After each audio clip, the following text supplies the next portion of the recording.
Alright. And I'm done showing this.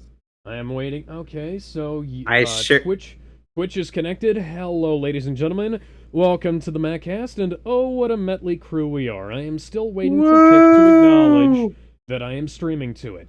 If Kick doesn't acknowledge that I'm streaming to it, I'm going to kill that stream and stream over on Bright Steel Stars so that I can use the restream for something. As soon as I get it all set up on my end, then I'm going to start streaming.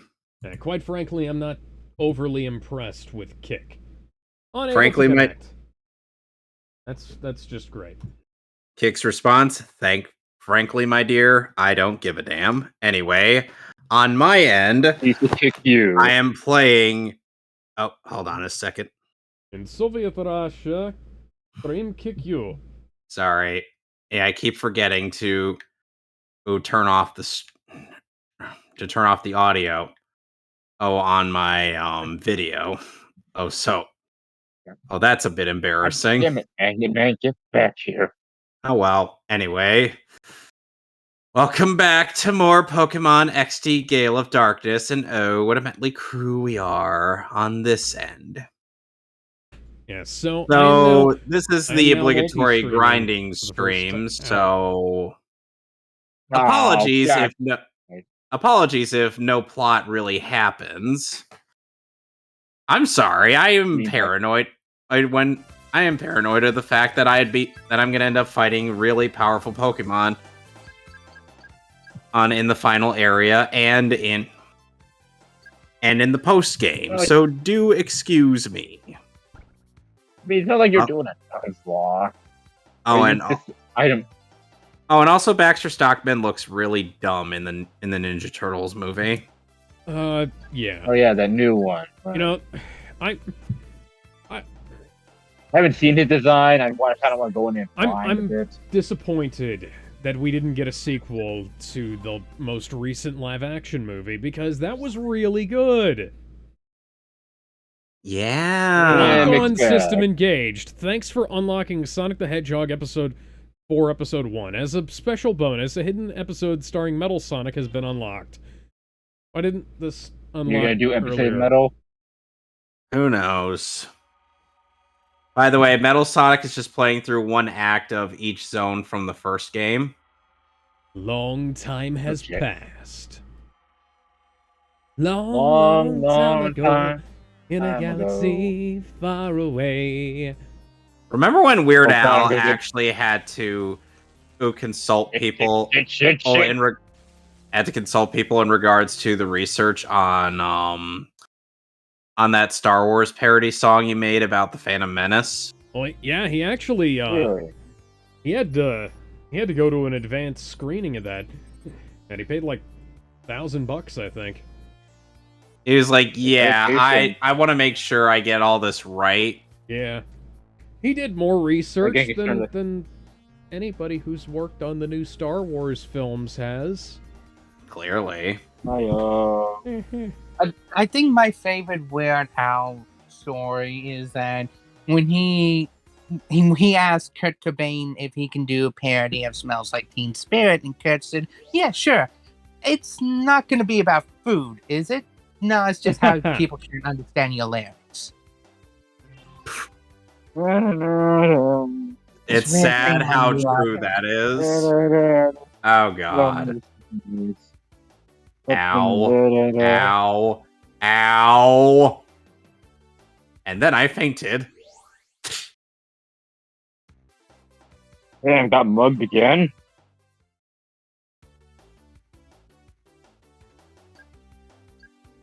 My Houndoom is named, and then I... And then I said... And then I used Flamethrower, and then I gained experience, and then I fainted. What a special chain of events.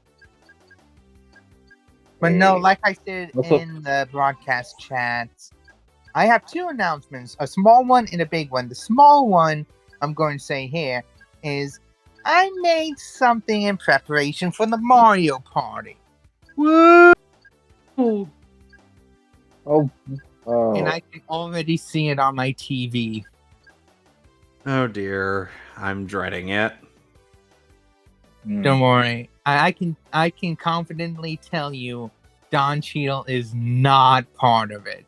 Please, for the love of God, let's never include him in these things. I might one day, but not for Introducing our special guest, Don Cheadle, everybody! Don Cheadle, aka the man and who played a version of Captain Planet. Captain Planet. He's our hero. He's gonna turn you into a tree. No! Hey, I remember him from that Space Jam movie. Sadly, he was the only good part of that movie. Yeah. Other than that, it was cameos. Living Hey, in a winter wonderland. Breloom used Thunder Punch.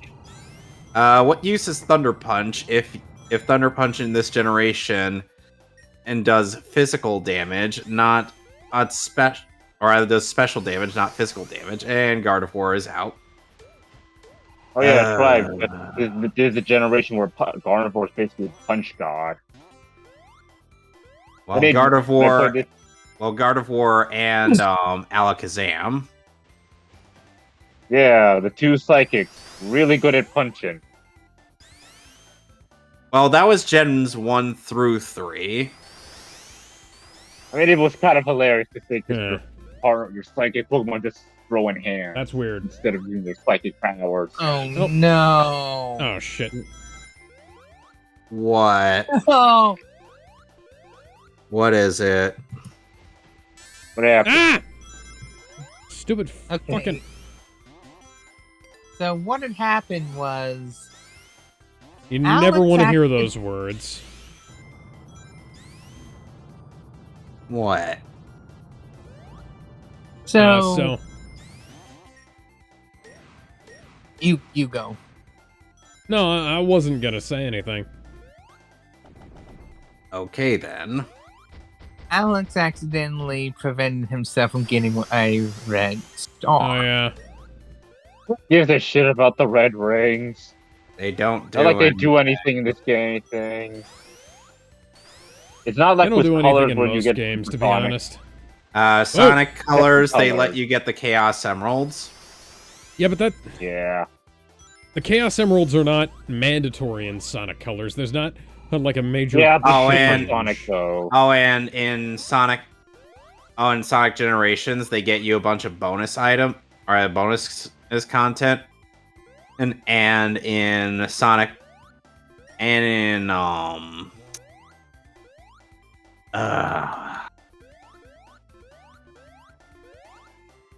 and in Sonic Lost World... Well, you get fuck all. No, they get you the Chaos Emeralds, as well as bonus content. Must be why I never got the Chaos Emeralds in those games, because I couldn't be bothered. I didn't even know that the Chaos Emeralds were in those fucking games. They were. I mean,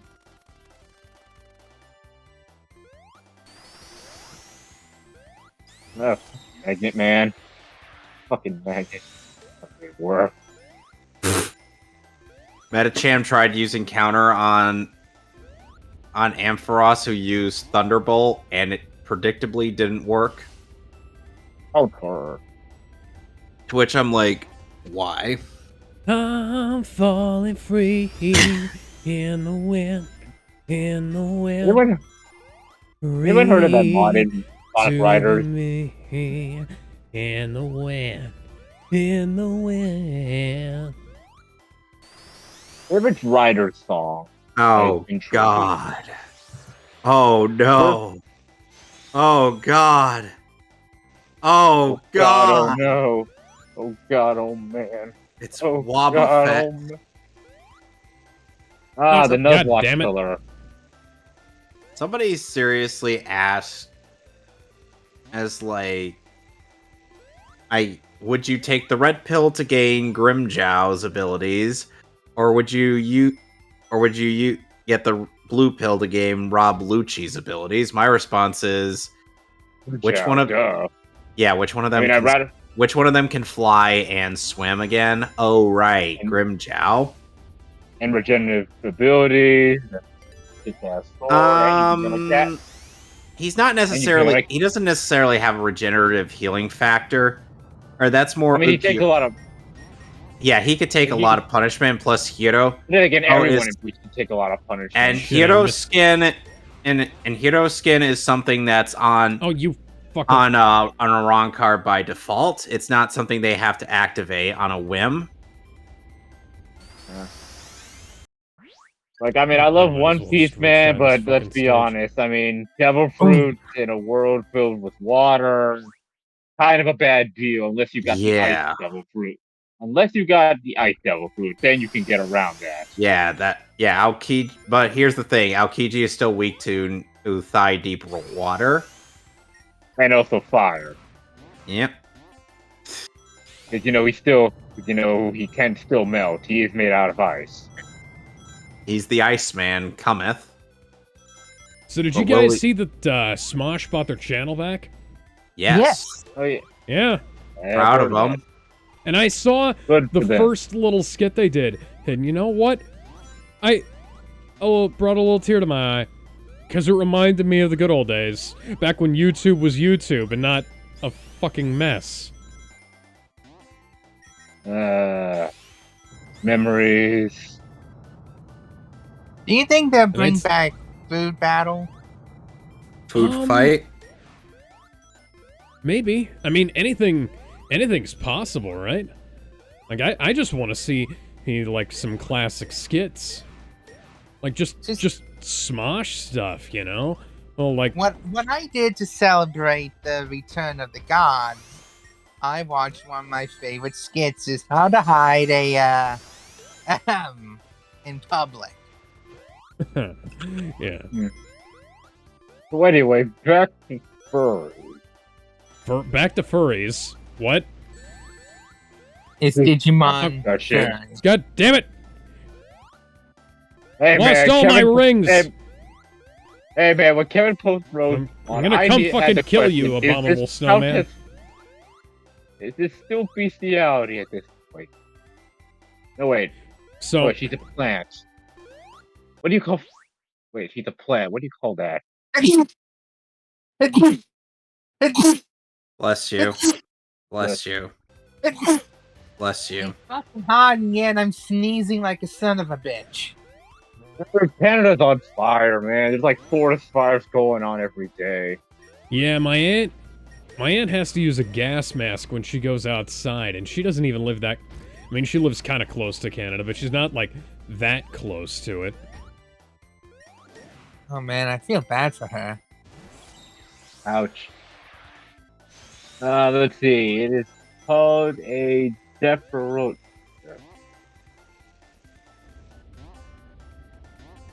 Oh god, it's the most worthless Pokemon in all of existence.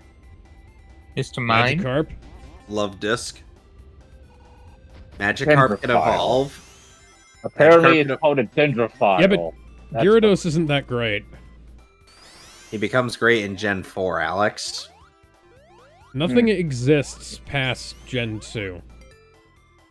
Alex, that's what's known as delusion in talking. Hey, man. You're better than this. Come on, man. I mean, Gen 4 was not that bad. Really? Yes, you are. I still say 5 is amazing. Yes, 5 is really good.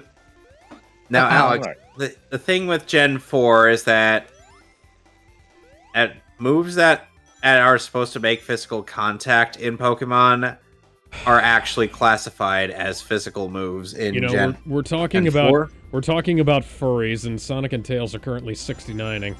You know, the funny thing is, Brain Scratch Comps and SGB already made that joke. Well, I'm glad I'm not the only one to have that thought. Also, I found out what apparently it's called for those who are sexually attracted to plants. You know, Dendrophiles. You know what some people call all that rolling maneuver that they did, Alex? What? They call that the super... Dynam 69'em?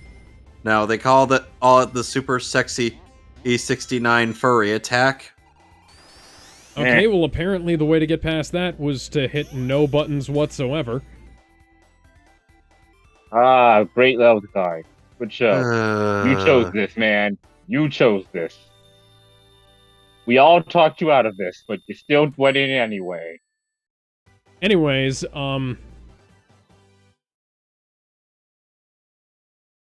So Centrified. there is actually some recent news regarding a Mr. Mignana that came up.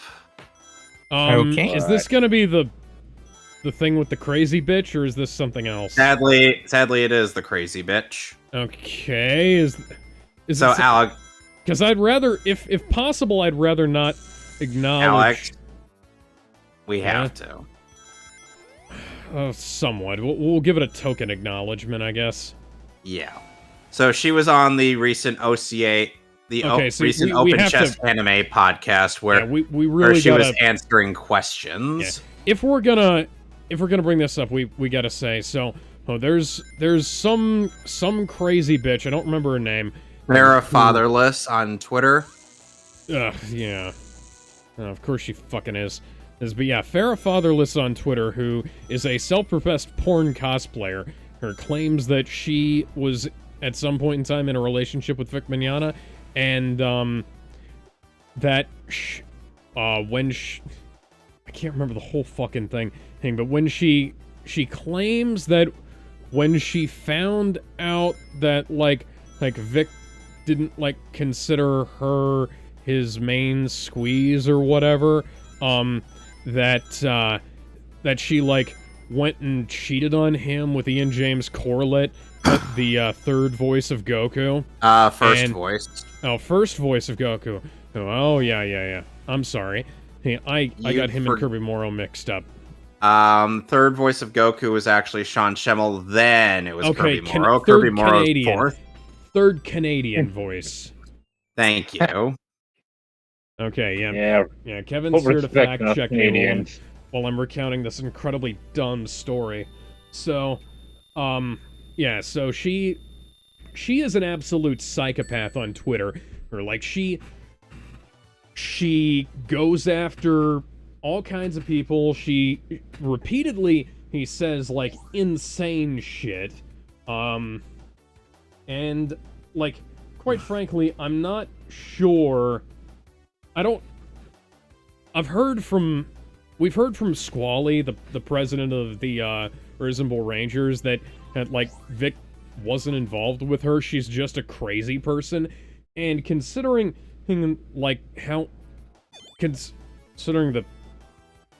I just restarted the special stage. Hang on. Anyways, so I don't want to exit the game. I want to exit the fucking whatever. Back to Vic Mignogna. So that this woman is certifiably insane, and she's all over the place talking about all kinds of crazy shit and pulling out quote unquote receipts that are text messages and shit that you can easily fake, and talking about how to I cheated on Vic with Ian James Corlett. Ian didn't tell me he was married. And it was okay, hey, why are you telling me any of this? Why is any of this important?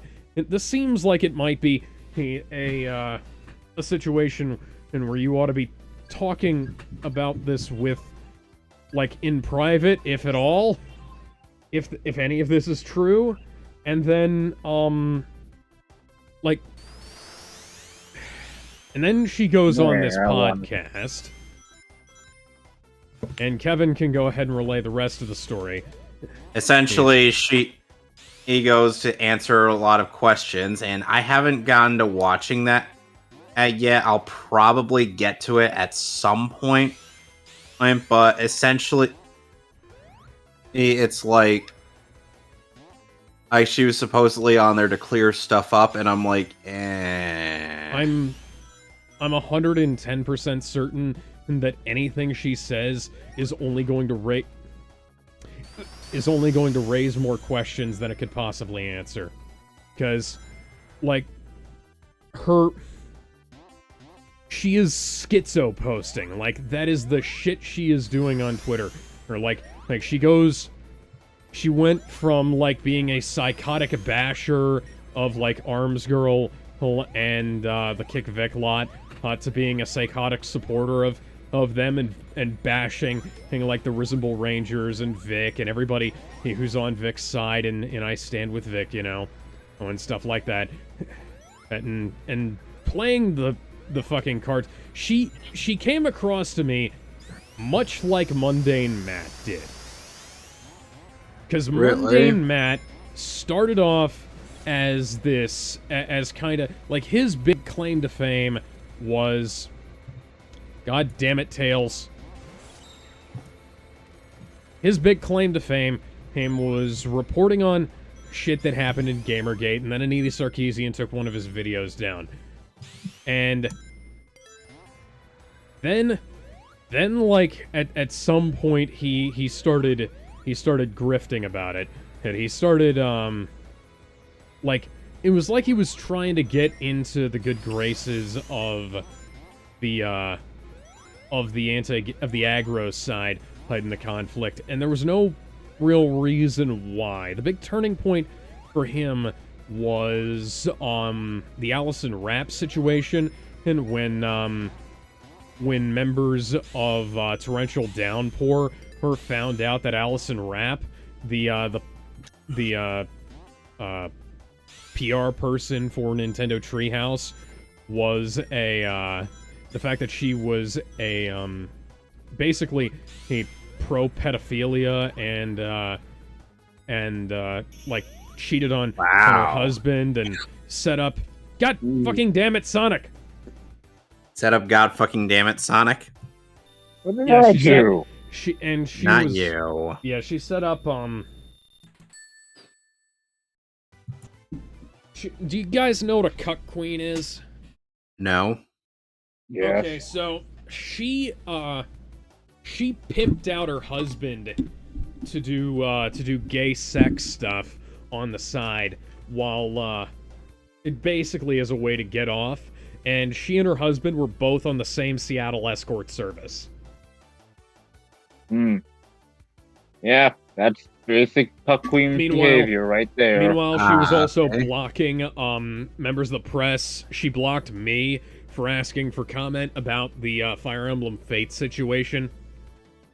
And, wow, that's petty. Yeah, she blocked a shitload of people over that. And and I, you know, this was back when I, you know, was a full-time journalist and was, you know, writing articles and stuff all the time. And I was reporting on the censorship situation on the Out Loud Culture podcast at the time, and I just wanted to comment, and she blocked me. And I, you know, a bunch of people found out about the shady shit she was doing, and she was also a fucking cam girl, by the way. Hey, Allison Rapp posed naked with Nintendo products on her cam show. Why? I don't know, but I do remember one particularly interesting image where Allison Rapp was covering up her crotch with a Pikachu-themed 3DS. What? It might not have been Pikachu-themed, but she was definitely covering herself up with a Nintendo 3DS in the naked picture. So, yeah. So, Mundane Matt, that was basically the minute he turned on the Gamergate crowd, because we were posting about this stupid shit that Allison Rapp was doing, because she was the public face of Nintendo Treehouse, who fucked up Fire Emblem Fates. And when she got fired, he basically blamed us for that, even though she was the one who was posting the naked pictures online, you know? Oh, like this is not an us situation. Us digging this up is not why she got fired. The fact that she did it is why she got fired. Although, Nintendo found the shit of her working as an escort before we did, I have to say. Hey, like we did not know about the escort stuff until after she was fired. So that's fun, like people on Kotaku in Action and found the pictures of her and her husband and working on this escort service, and she was like, oh, other people in Seattle have side gigs all the time. People working for a company that makes children's entertainment should probably not be posing nude online and not posting about how they want to legalize child pornography, and should probably also not be talking about how they're making their husbands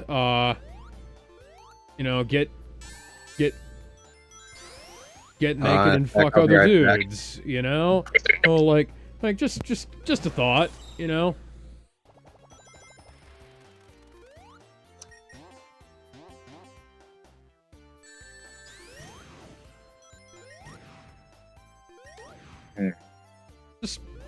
Just a thought. Shit people do.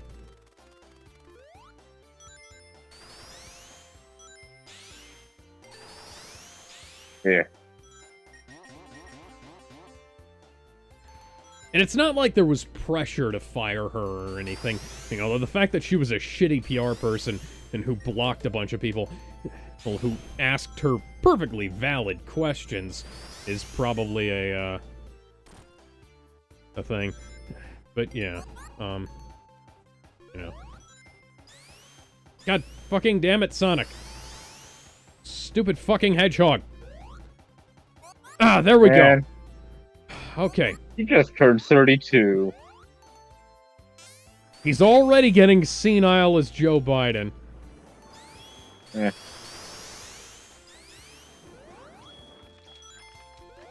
Sonic says... Sonic says Corn Pop was a bad dude. Sonic says a lot of things.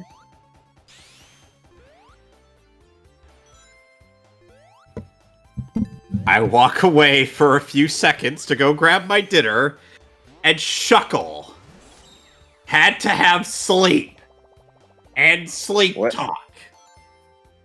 The Shuckle sleep combo. You don't fuckle with Shuckle.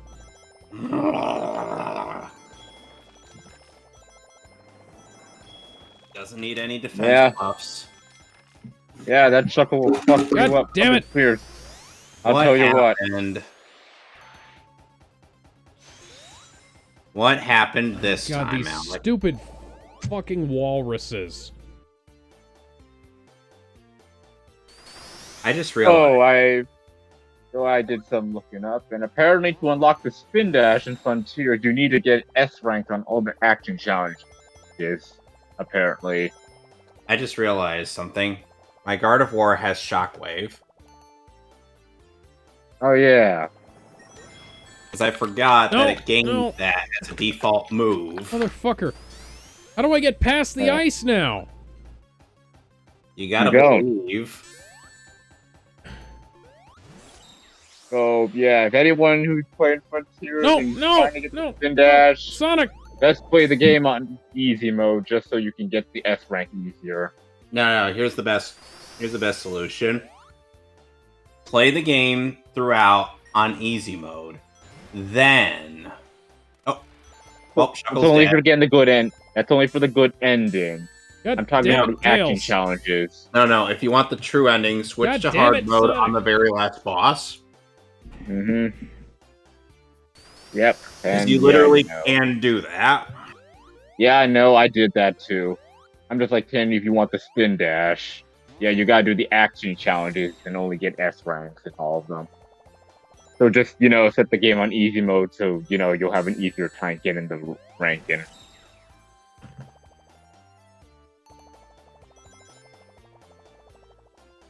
So, it kind of sucks because what I see from the spin dash is actually pretty good.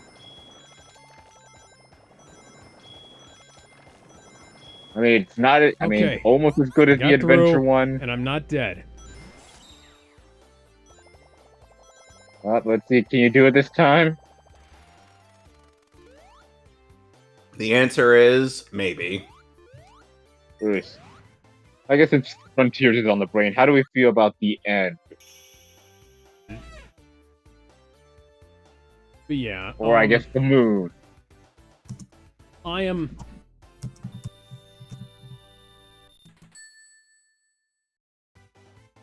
Yeah, I'm looking forward to I'm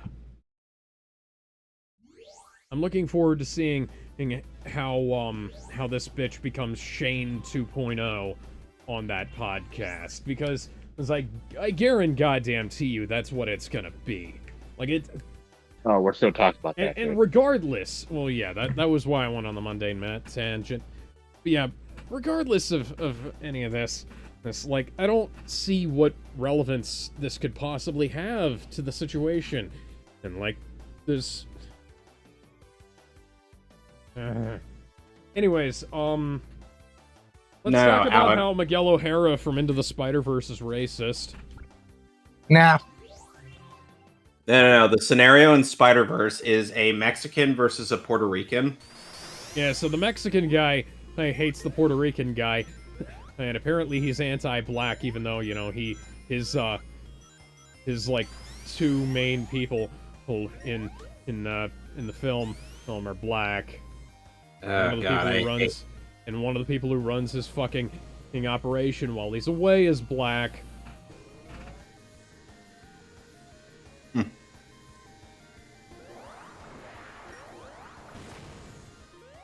These are all memes, by the way. They're not. I'm being serious.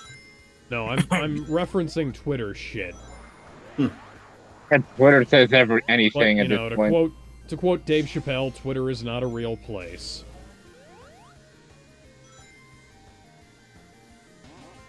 Why do people think it is? Probably because they're crazy. It's not a court of law. What else is new? Twitter is not a court of law. The law firm of Twit and is not a real thing. Okay, now I can jump. What the fuck?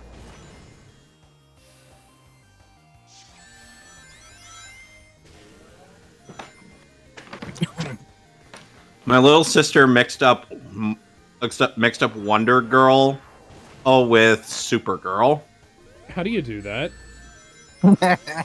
because my little sister, or even though she loves Supergirl, is not hard on the is not entirely versed on it. Did you see the new Daughter of Wonder Woman comic? No. Daughter of Wonder Woman comic? Wonder Woman has a daughter? It's really bad. What else would I expect? Oh yeah. Now, how bad are we talking? Are we talking about? Basically, she's like, there's this whole shtick where she's like bitching at Damian and Jonathan about how much they suck, and I just couldn't read any fucking more of that shit. You know, I've read enough of this shit that it's getting old, you know.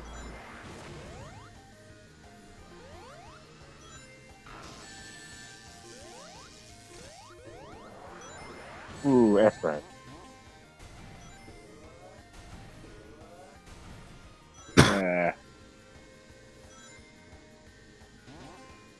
God damn it! You can see. Have there ever been? What was the last good comic of which, series? there's a Constantine comic or a Constantine adjacent comic with some non-binary hoe who is, like, they scribble out her name, but they use Xanth as her name, and somebody tries to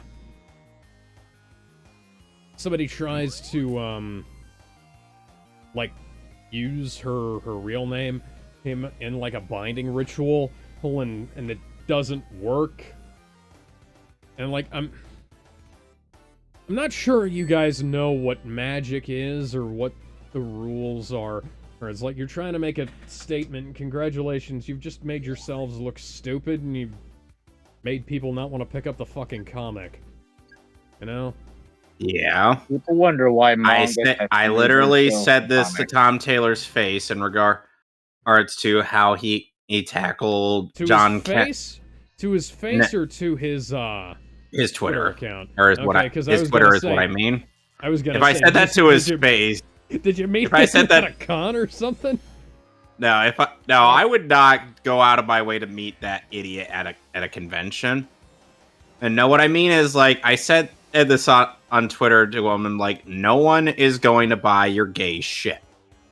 Please give me Like, and guess what? Predictably, he blocked me. Yeah, because let's be perfectly frank here. This isn't. My name's Kevin, not Frank. Well, anyways, so let's be perfectly frank here. Oh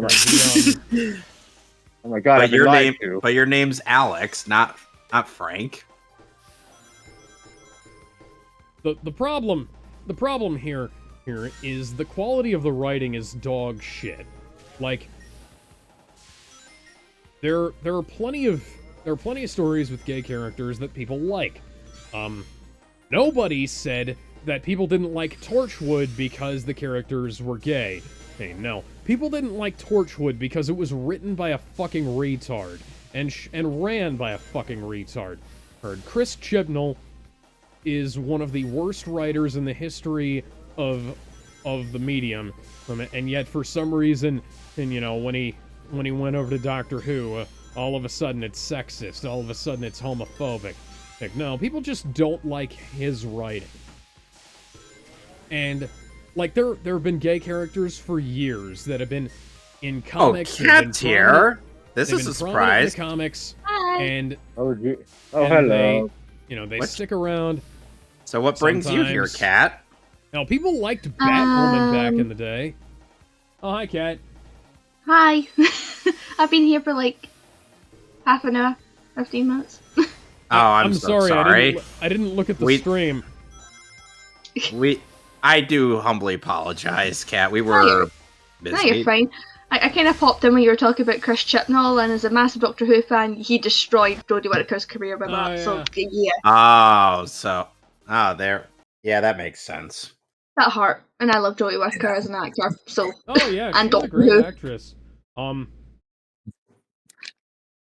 Okay. A X Destiny Doodles X says, "Hiya guys, it was all right." That's I guess. Me. Oh, that's you. Oh, okay. That's me. Oh. Okay. That's just my Twitch name. Okay. Okay. Yeah. Like, I liked Jodie Whittaker in that was Broadchurch, right? Yeah, she was great in Broadchurch, and she also worked with David Tennant as well, who was also a doctor. Yes. She was fantastic in that. See, I had to think about it for a second because there were two versions of that show. One of them was called Broadchurch, the other was called Grace Point. And until such time as I am able to figure out which is which, I always get the two of them confused. Because both of them had David Tennant in them, and they were both essentially the same story. One of them just lasted longer than the other. Yeah. I was kind of disappointed that Grace Point didn't keep going, because it had an interesting little cliffhanger down at the end. But Metal Sonic, you fucking suck. I could have told you that. Anyways, so yeah. So it had an interesting little cliffhanger at the end of Grace Point, but I just went ahead and I watched all of Broadchurch, and Broadchurch was better in every way. and it had an actual goddamn ending.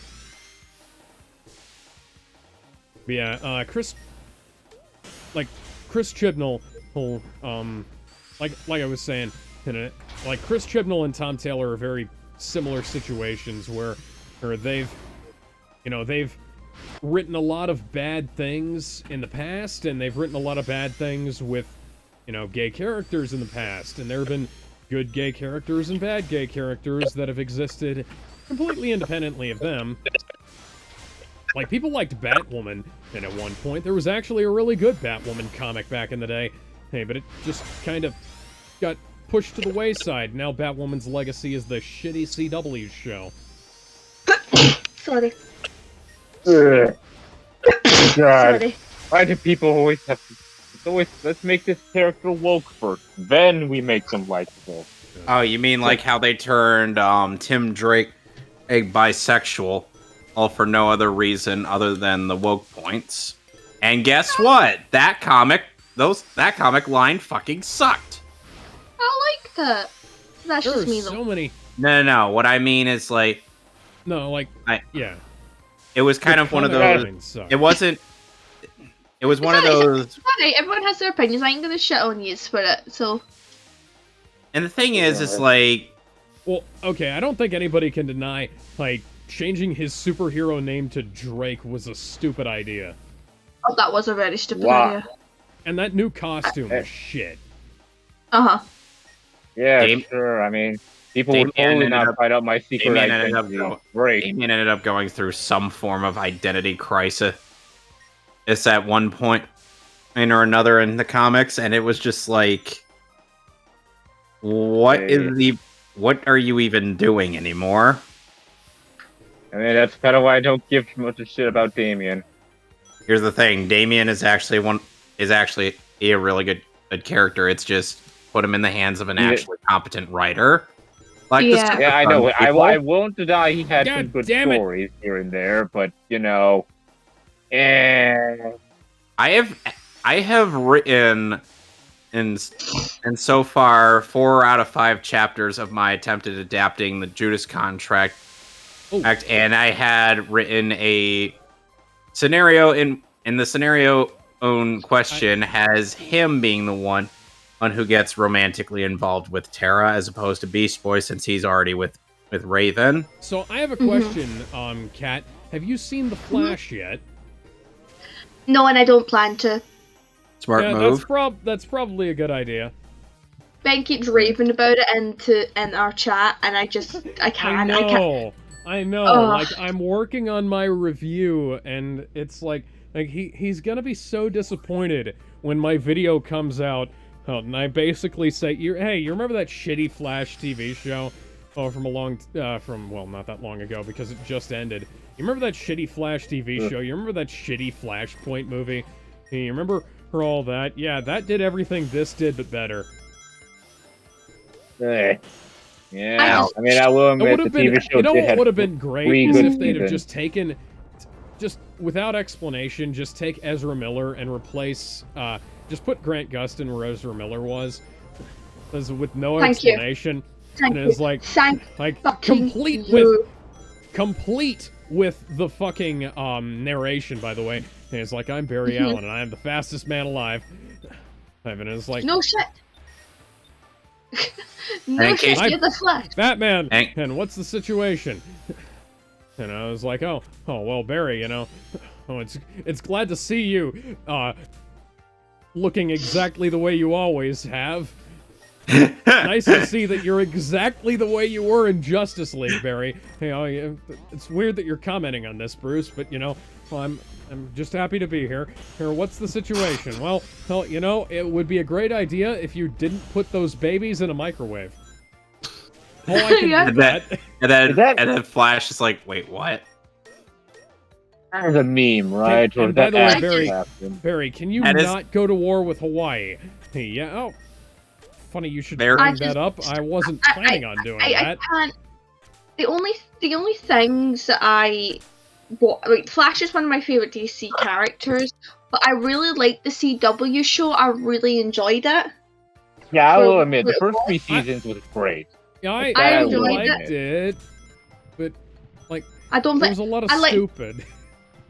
It was very stupid around. But I like around season 5. But the thing is, though, I can't look at the Justice League film and go, "That is a fantastic film," because I can't look at it and go, "That is peak fantastic DC Universe shit." That I can't look at it like that.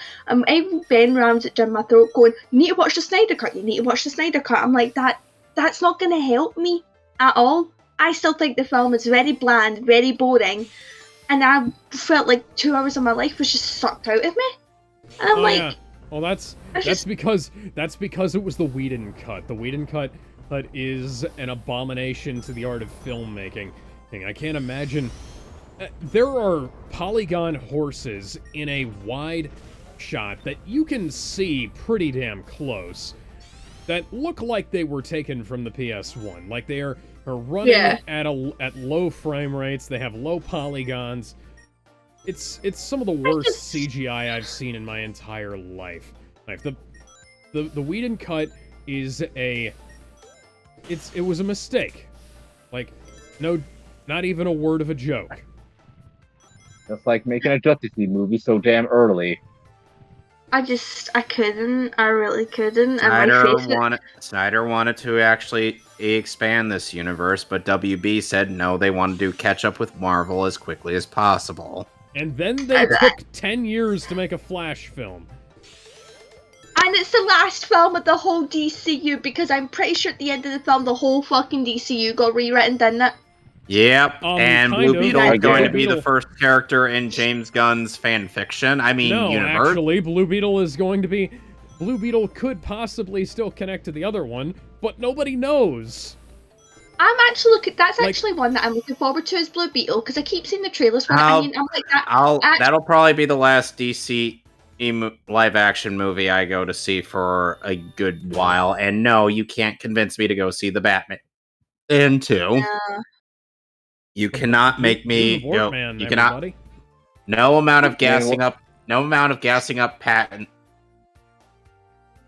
as Batman is going to make me go see that sequel. I'm not seeing the first Batman yet. Apparently, people either like it or they don't. I'm probably going to sit and watch it, but I'm going to do it in my own time. I'm not in any big rush. Hey, Kat, by the way, could you remind Jameis that really big stupid part in it, that could have been solved by Google Translate, but Kat,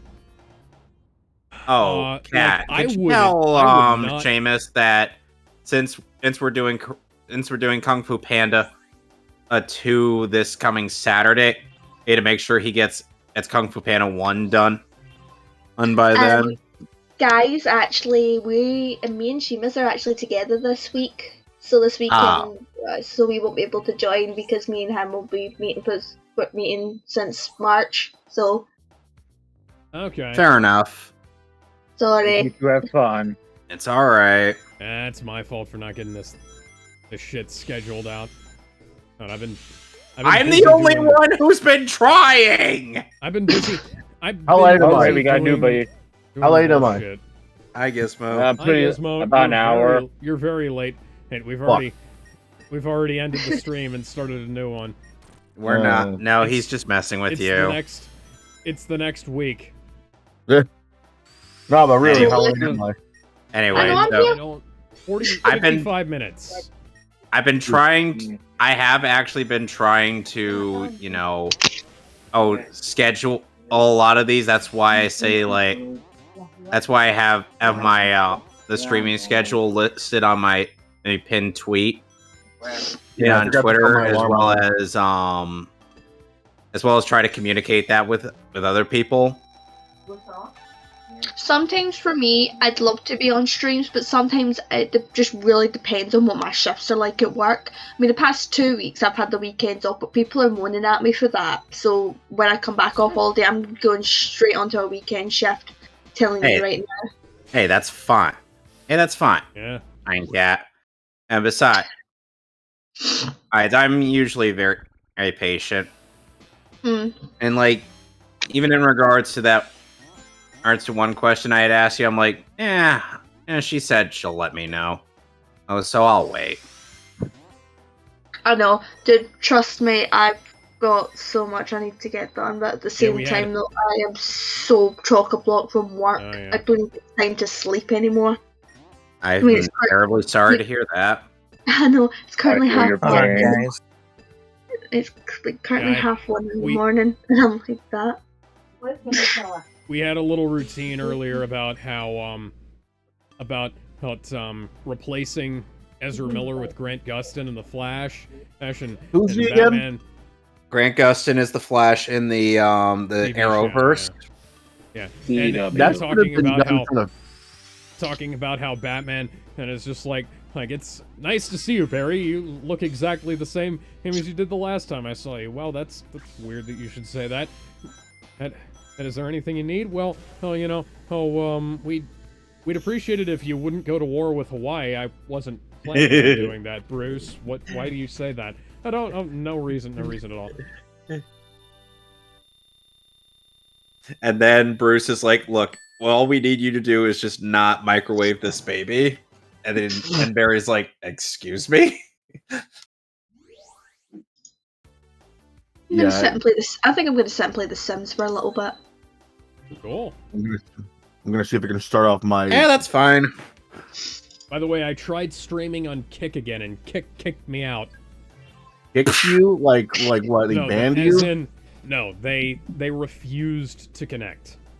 Yeah, so we're not doing that. Well, not for a while anyway. I'm pretty sure. I'm pretty sure the moment again later, but Here's my thing. Every time I have like a problem with any kind of streaming service, Joseph, where would you get an idea like that? I just leave it alone for a while until I figure out, the kinks and everything. Oh yeah. Sorry. So by the way, I don't follow. The PS5 is. I don't think you need salad food yet. Then just put them in the blender. I'll have your size of the chili dog, not the baby. Sonic Boom, I swear to God, is a national treasure that should be held up to this day. Oh my God. But yeah, so. Oh no. So apparently, Final Fantasy 16 is causing the PS5 to overheat. Yeah. I watched all the cutscenes and the game made me sob like an absolute child. So thank you, Square Enix. You've done it again. You've ruined me emotionally. If there wasn't another reason not to get a PS5. Yeah, apparently it works fine on some systems, but on others it causes them to overheat. And we're not going to talk about how the PS5 is getting less and less games than the Xbox One did in its heyday. Yeah, and apparently it runs fine on the Series X too. And what's worse, it runs fine on the Series S. And people are still buying PS5s. Why? Because it's the new gen console, isn't it? Because it's a new gen console to wipe my ass on. I don't know why I bought a PS5 with no games to buy. It's the PS3 all over again. It's got no games. PS3 Top had 10 games.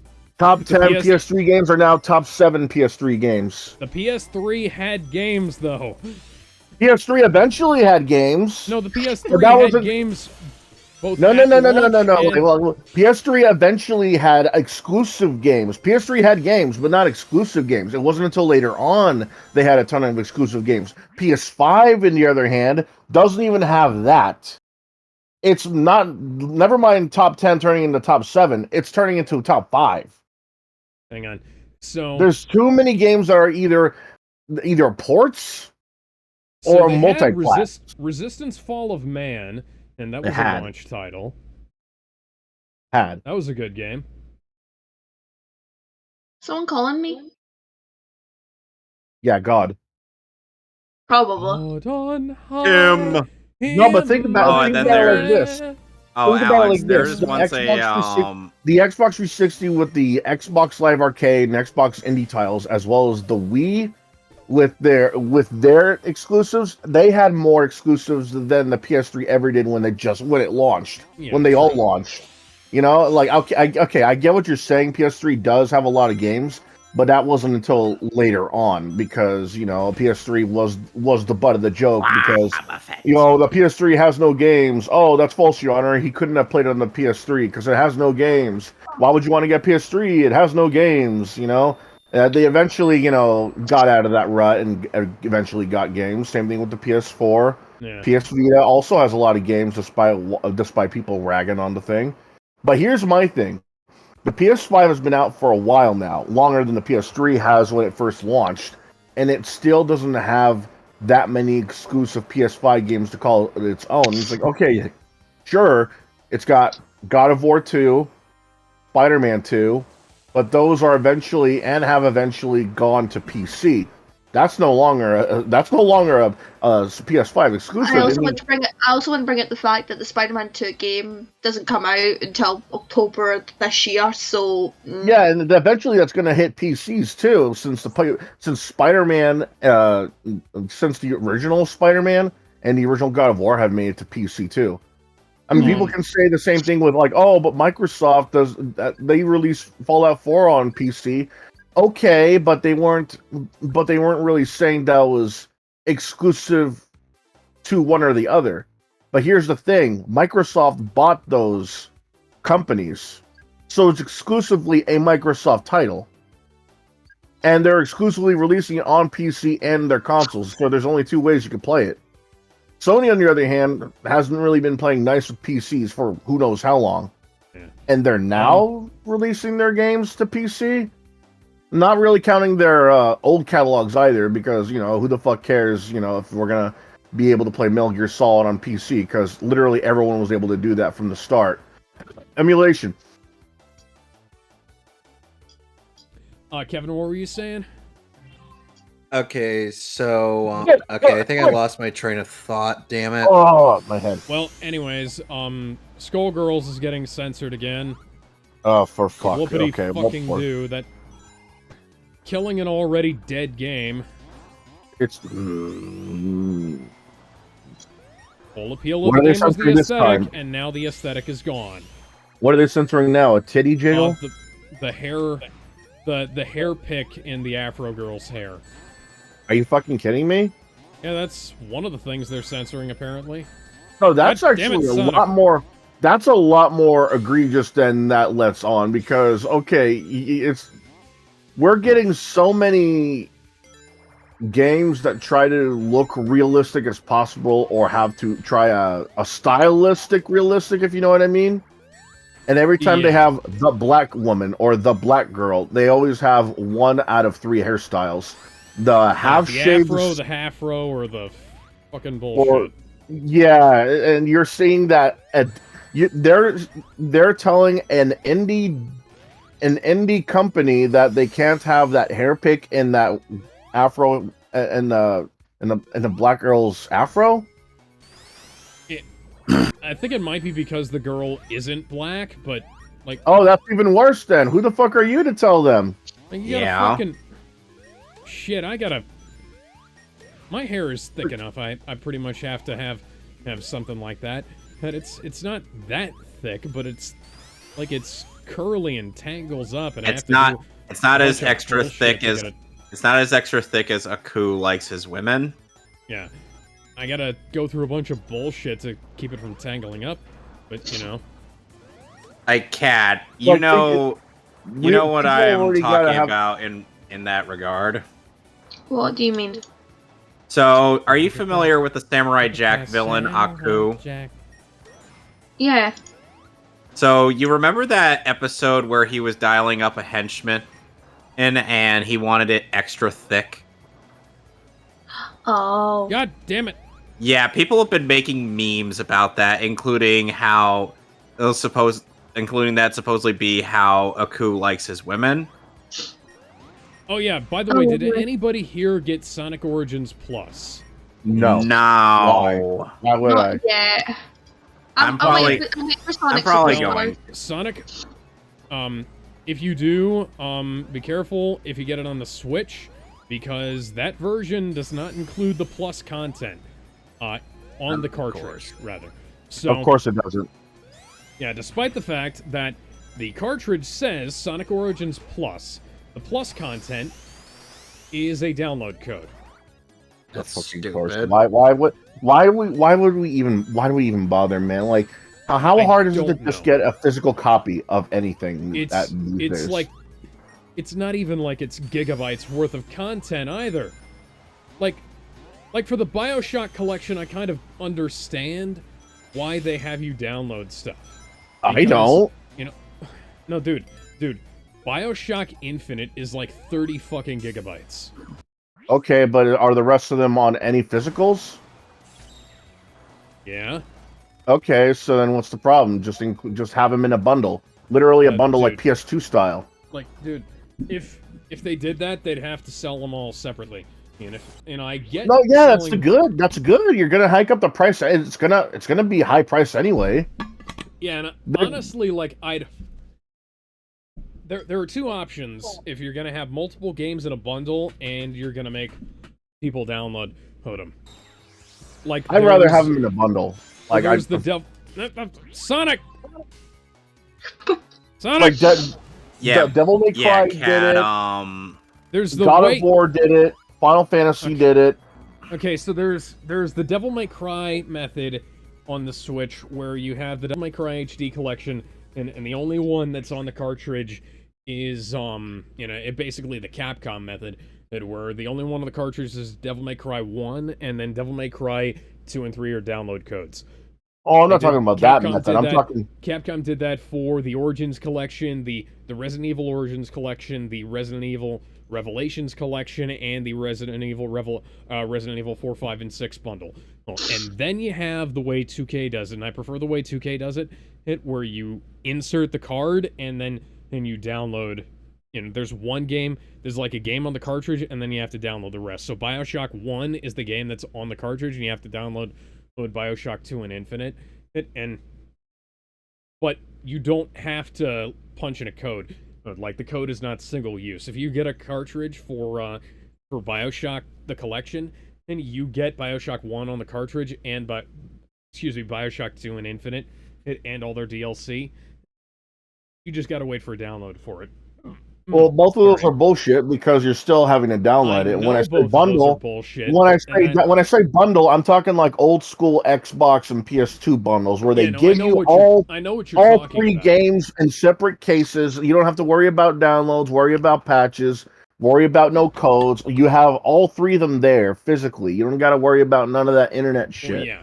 See, I would have preferred, say for instance, if I have to have the Devil May Cry collection, if I have to choose between like having that as a physical thing or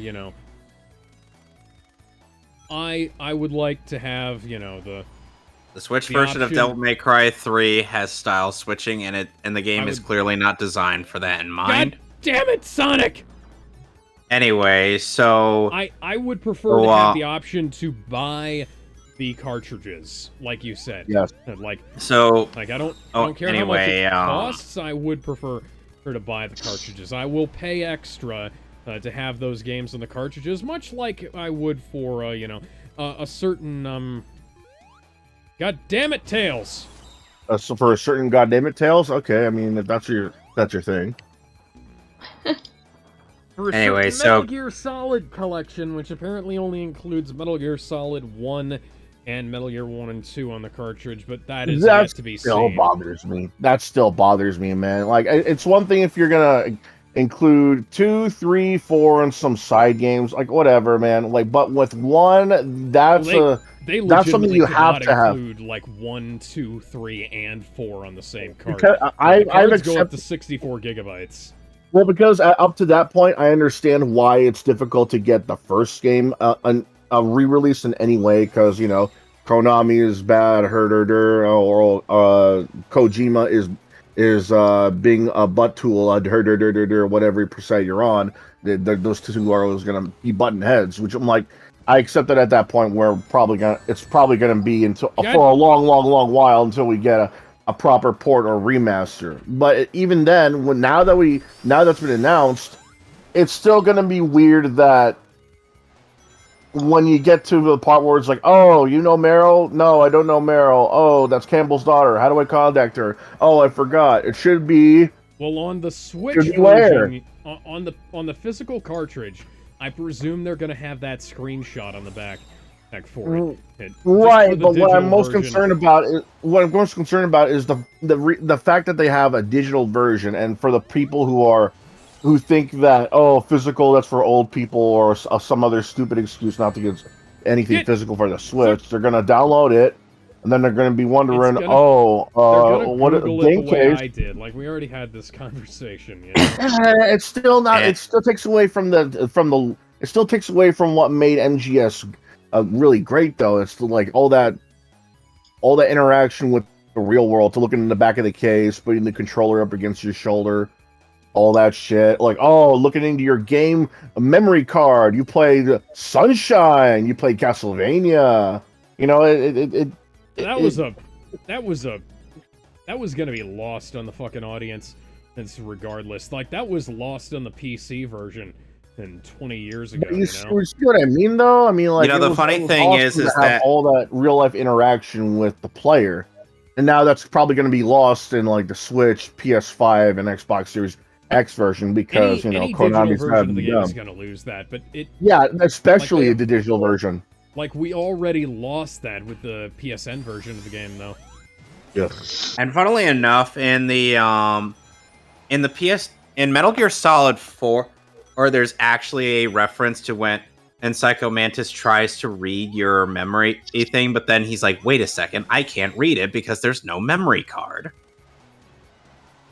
And then he once again tries to make your controller vibrate, and because the DualShock 3 doesn't have vibrate on by default. Well, no, I mean by default, Gizmo. You can have it on and off. And you had the obviously also had the 6-axis controller, or when those patent trolling motherfuckers were bitching at people about the force feedback. Amazing, Mister. Sorry, my dad was asking. I'd rather have pressure-sensitive buttons.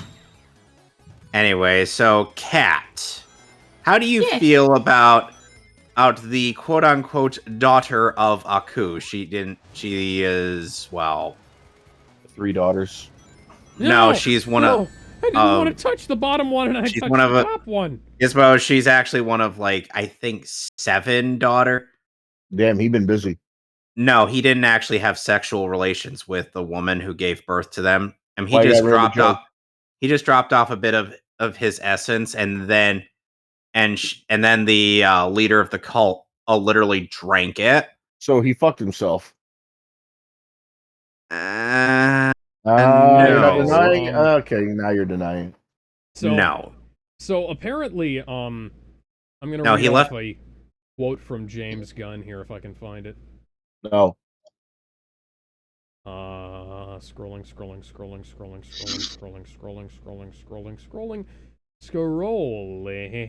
But anyway, I was actually still waiting for Kat's thoughts on Ashi. So, all right. Funnily enough, this is a more detailed version of her actual design in the Samurai Jack show, but that's only because Genndy Tartakovsky's character designs are very simplistic. But the thing is like, it feels like he and Bruce Timm share similar tastes in designs in some respects. It's like... Sorry, go ahead. It's like you got the guys with huge pecs to the point and where they almost look like rectangles, and like everything, and then they just look like a triangle all going downwards. The ladies, meanwhile, have a very defined hourglass figure. Why wouldn't they? It's the Full Metal Alchemist style. I'm fairly certain Arakawa has more detail on both genders. No, I'm kidding. Tails! You fucking suck, Tails. Anyway, so James Gunn said, quote unquote, people have gotten really lazy with their superhero stories. DC Studios co-CEO James Gunn said, they aren't thinking about why is this story special? What makes this story stand apart from other stories? As says the man who made The Suicide Squad and Guardians of the Galaxy Volumes 2 and 3. Which are three very paint-by-the-numbers films. They, in fact, that's pretty much all they did was paint by the numbers in those movies. I don't know about that. Well, I just Suicide Squad was entirely made up of criminals with no remorse, while Guardians of the Galaxy are made up of people who are only criminals by name. That's not what I meant. Now, let Alex explain, Gizmo. I'm not talking about the superficial aspects like the characters. I'm talking about the stuff that goes through. Because, like, yes, the Guardians of the Galaxy and the Suicide Squad are different types of... they're different people. They're different types of characters. The thing is, it's not just the... It's not just the characters. The thing is, the thing about the problem that James Gunn has with his superhero films is that they follow pretty much the same formula he laid out in Guardians of the Galaxy Volume 1. And it's part of the reason why I'm not looking forward to his to his Superman film. It's because the way they go is they have this, the characters are here, they do this thing, but they're like, there's crude humor, there's like jokes punctuating all kinds of, every fucking thing, undercutting the drama, well, and it's a, I'm not articulating myself well because I haven't had time to think about this, and I haven't thought about this directly in a while. But like Guardians of the Galaxy is the film that has laid out the formula for every superhero film for the last, since it came out, basically. Like they've tried to capture that magic with everything that's come out except for Batman v Superman and Injustice League and Wonder Woman, and those are the only handful of films that haven't tried to chase the James Gunn laugh a minute thing. And while there are unique elements to every film that feature that James Gunn has done, and the Suicide Squad isn't exactly the same as Suicide Squad.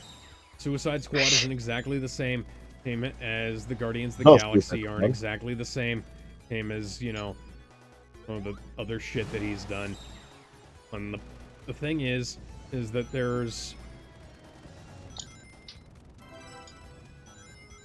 a distinct through line. Tails, you disappoint me, Tails. Doesn't he disappoint you every day, Alex? He has like the big dumb guy with limited vocabulary. He has these he has the characters undercutting their own lines and their own dramatics, He has this shit.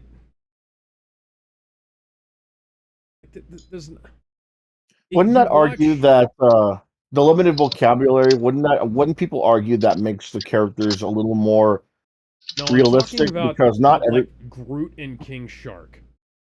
And that's different. And granted, King Shark is not as much of a Groot knockoff in the Suicide Squad as he is in the DCAMU. Yeah, in Justice League Dark Apocalypse War, he literally just says King Shark is a shark over and over and over again ad nauseum. It gets really annoying. I know he didn't do that before. And like the thing is, the relationship between Peacemaker and Bloodshot is quite similar to the relationship between Thor and Star-Lord, and it's also similar to the relationship between Star-Lord and Drax, you know, and it just so happens that the leader of the team has a rivalry / weird relationship with a WWE wrestler. It's kind of stretching it because considering they're on the considering that they're not really on the same side near the end of the movie. That I'm talking about in the beginning of the film, but yeah. Yeah, but throughout the film, you know, he's slowly growing more and more apart from the team for obvious reasons, because you know that's part of the character. He literally will do anything for America, even if it does kill Bebes. So what about Bebe's kids? I would love it if he did that. As what? The dad? Who's he gonna play as? No, killed Bebe's kids. Oh, okay then. It's not much of a friendly rivalry as it is a fuck.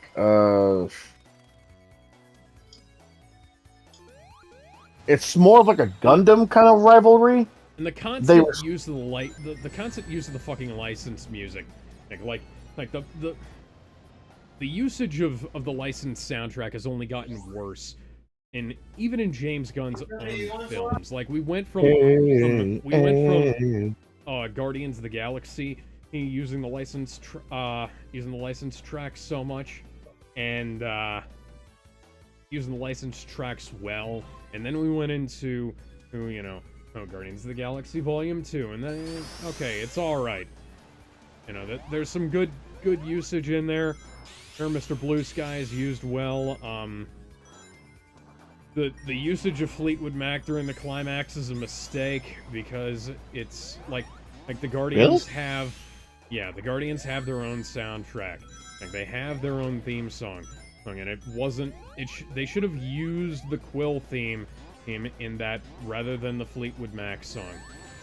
But, you know, Rumors is the album. But,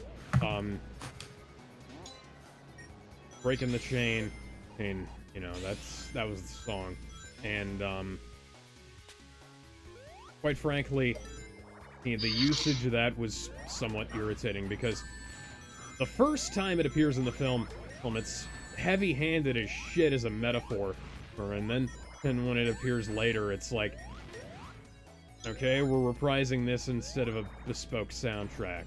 And then you have the Suicide Squad, and none of the licensed music in that was any good.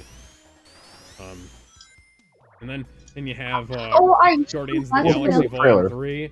I'm so glad that someone else agrees with me with the music with Suicide Squad. As much as I like the film, like, I need to put into perspective, I was like 16 when the film came out, and I loved Harley Quinn to death, but like every other teenage girl. The music in it was shite. The only thing I liked was the trailer with the Ballroom Blitz music in it. That was it. Yeah, that was a good usage of music, like in the trailer, but I didn't like the way they used the rest of it. And, like, I kind of felt like it was the same kind of problem that they had with Studio Squad, you know, where it was like basically what can we get a hold of, what kind of fits, you know. And then Guardians of the Galaxy Volume 3 comes out, and I've never heard James Gunn use a soundtrack worse, aside from the fact that they lost the original composer for Guardians 1 and 2, so we don't have the theme except barely. Well, yeah, like the guy who composed Guardians 1 and 2, who didn't compose the, Guardians 3. You made it sound like they lost him in a grocery store. Like, you mean like he's dead, or? Tyler Bates didn't die. Lost as in Tyler Bates was not involved with the making of the film. Like how Danny Elfman wasn't involved in the making of Spider-Man 3. Although I do have to say, I like the Spider-Man 3 score we got as it is. There's nothing. Yeah, that score was actually really good. Dun, dun, dun, dun, dun. They gave us Bully Maguire. Yes, the best internet meme. Kat, how did you feel about Bully Maguire?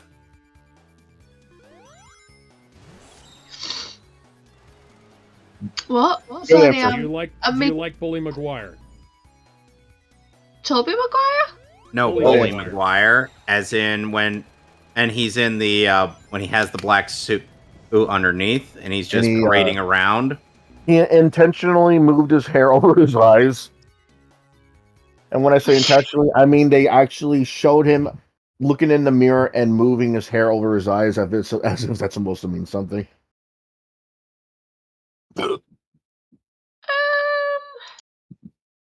I'll get you your rent when you fix this damn door.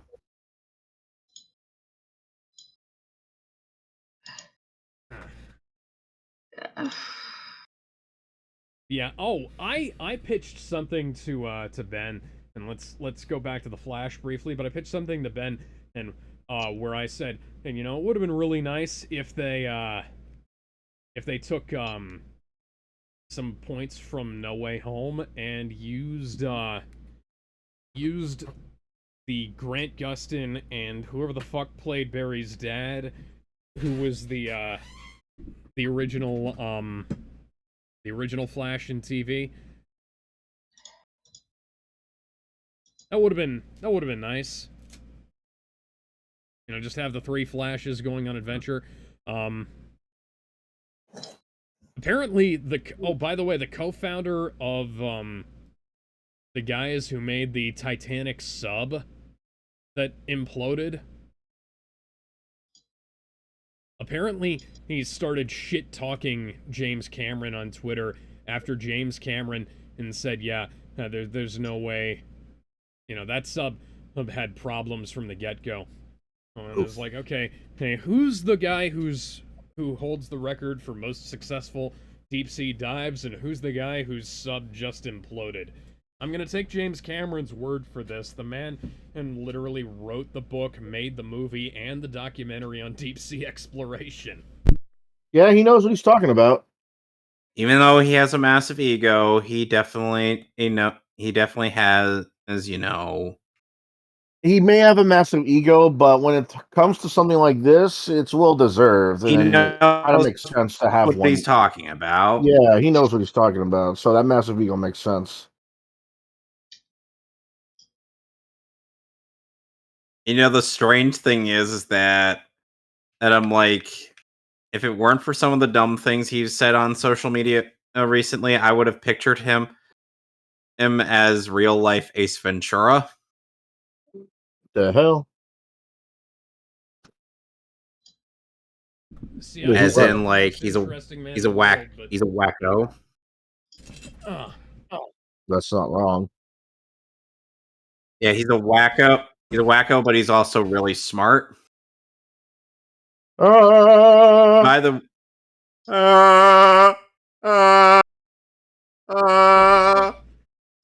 which, by the way, Gizmo, I have seen both Ace Ventura movies, and I have to say, for some reason, I actually prefer When Nature Calls to Pet Detective.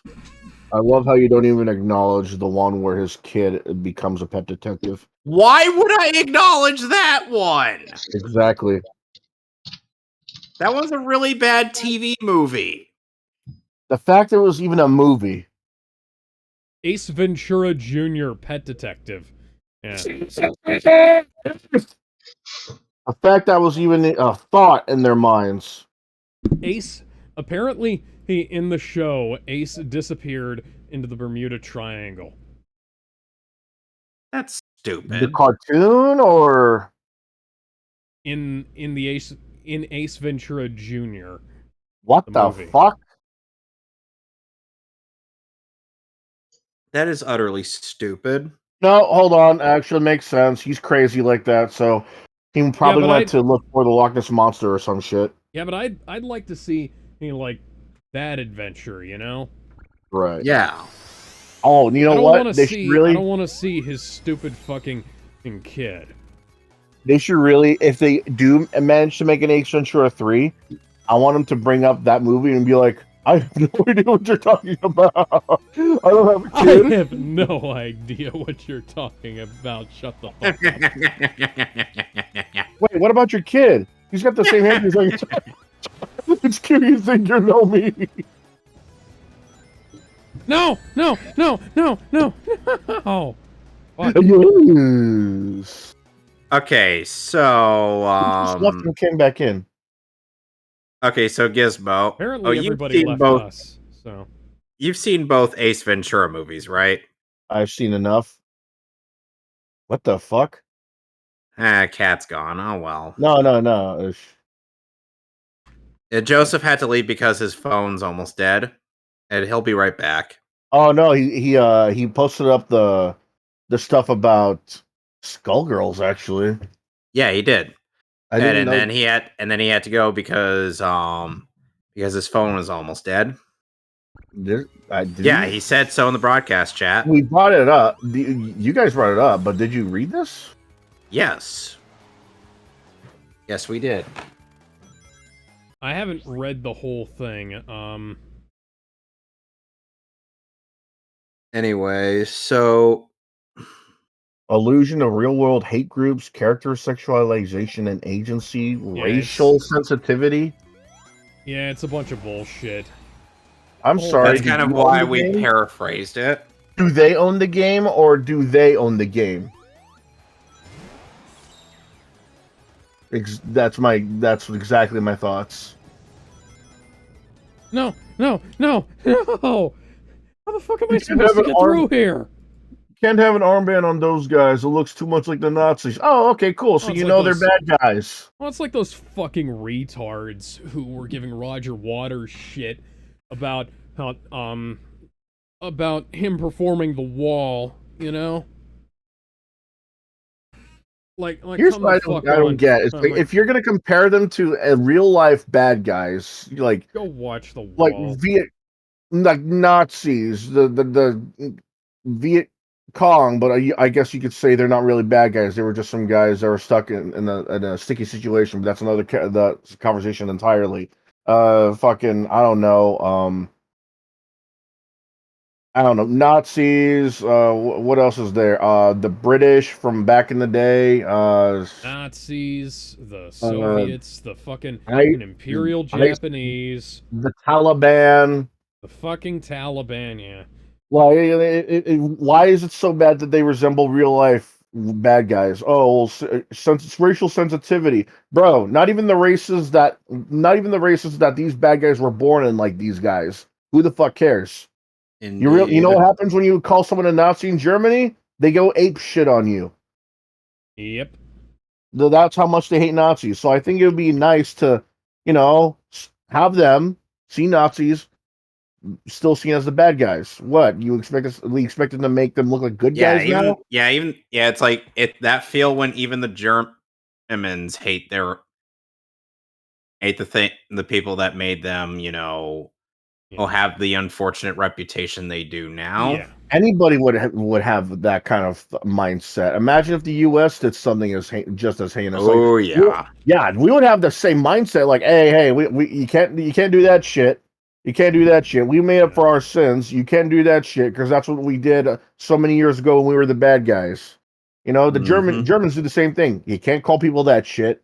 All right. We got that they came from here, but we don't go for that shit anymore. Don't do that. Exactly. It's like, who cares? Oh, you get the armband. It looks like a Nazi. Oh, cool. So they're the bad guys. Fuck yourself. Oh, you can't have the hair pick in the girl's afro for racial sensitivity. Okay, so what do you expect there to be then? A fishbone? You bitch? You wet fucking ocean-smelling salty bitch? Oh, by the way, Gizmo. Oh, speaking of weird racism, so people got on this one artist on Twitter who drew like Miles Morales. Miles Morales. Is it the one where they have the gun there and he's got the I was in the middle of that. Yeah, fuck them. Whoever thought that was racist, you can go fuck themselves. Say this real quick? The irony is that when they made his skin look darker in the edits, it made him look more white.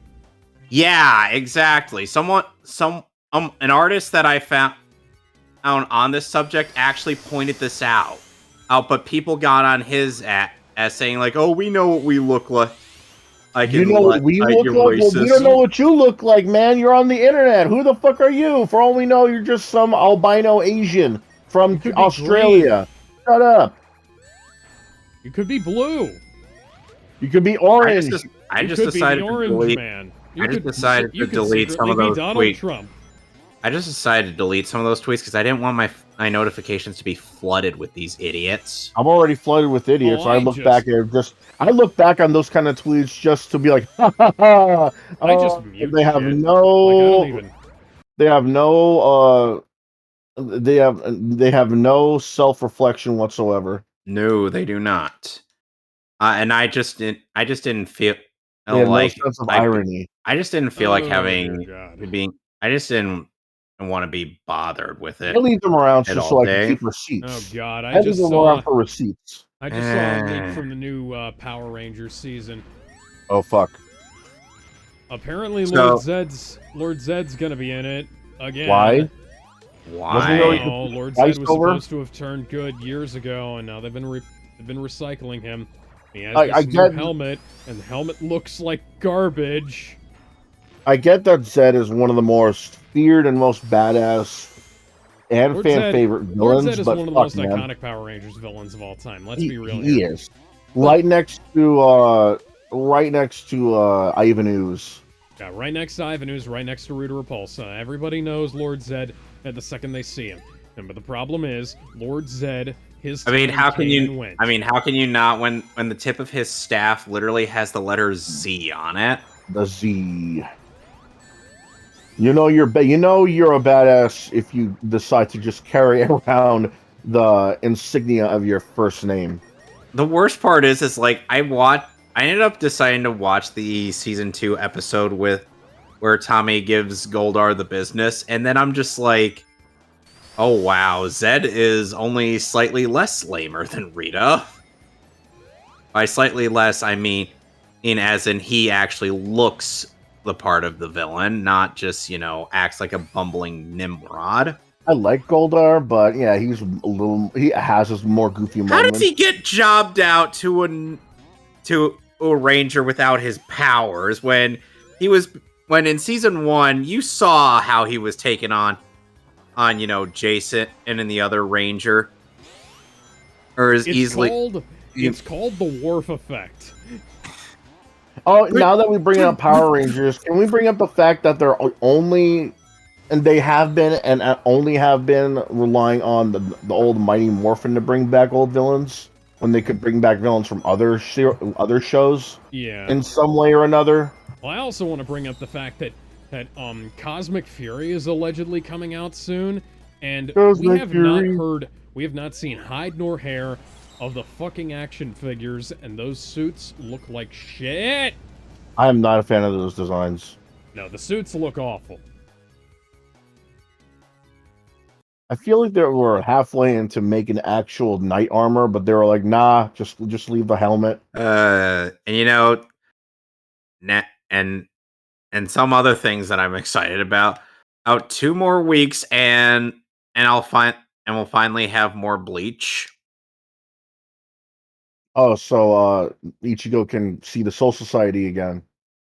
Yeah, Ichigo's still gonna go through some training at the Royal Palace before he returns back to the Soul Society. Meanwhile, Soul Society's preparing for the second invasion of the Quincy's.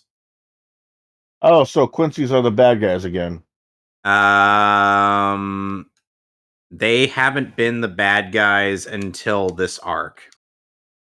Because the only Quincy we knew of was Uryu. Yeah. They're the bad guys again.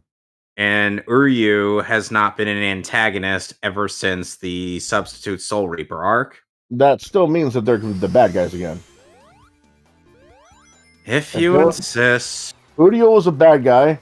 That means the Quincy's were the bad guy. Well, here's the thing. He wasn't really a bad guy. He was more of an antagonist. An antagonist, a villain, an anti-hero. As in, he just had the role of antagonist, as for a brief moment. Semantics. It's something. It's kind of the same logic that could be applied to Byakuya, who was who had the role of antagonist, but he wasn't really, you know, a villain. Nope.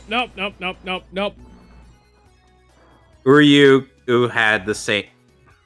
Uryu pretty much ends up in that same line. And he wasn't really a villain. He just, you know, happened to have that role. Oh, just because he was acting antagonistic towards Ichigo. Oh, but then they eventually, you know, made up and whatnot.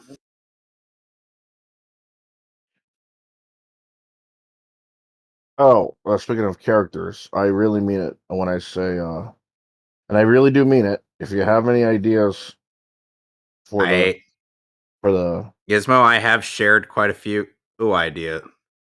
For the what?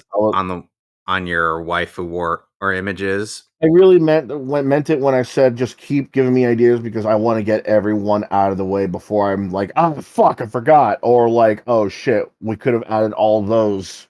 Because I really don't like having the idea of just going through the internet looking for more and more and more until you know there's either. I've been trying. That's why I had that DM group between you, me, and Seamus. I'm asking the entire group though. Like me and Seamus, we're just deciding. We literally what we decide is what we do is we talk over the list of what I picked up, and then we get into a conversation of why this or this girl does or doesn't fit. I have to imagine how some people would feel about some of the ideas I've presented. There's this Quincy chick named Bambietta, whom Zero also said was, you know, worth it. What's actually going to be seen in the anime, which is something that nobody was expecting to be in the anime, it was when she needs to relieve stress, she gets one of the Quincy guys out, and well, let's just say that kind of after she orgasms, she kills the person. So death by snoo. Literally. Yes. As Bambietta literally does death by snoo.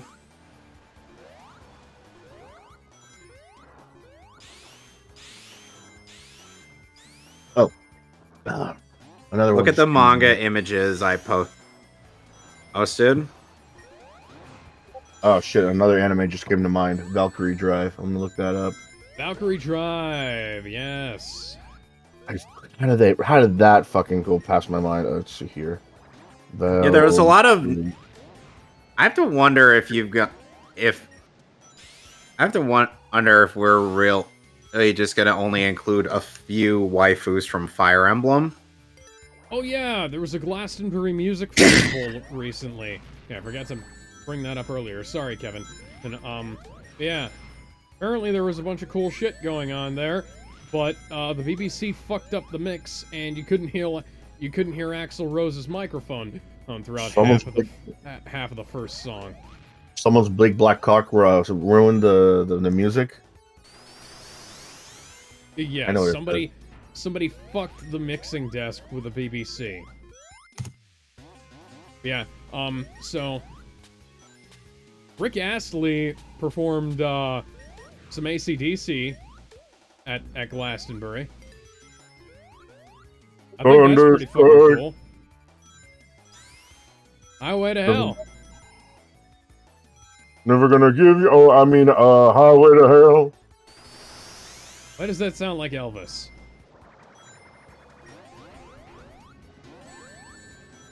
I don't know. Her name is Memory. I forgot about that. Well, I forgot that in Valkyrie Drive Mermaid, one of the main girls is called Mamori Tokonome. Her name is Mamori. Is it Mamori or Mamori? Mamori, but if you look at it without knowing the context, you would think it was pronounced Mamori. Okay, Gizmo. Honestly, I posted the purpose.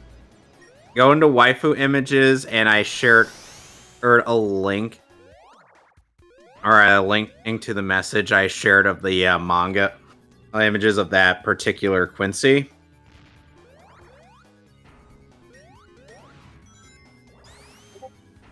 Alright, let's see.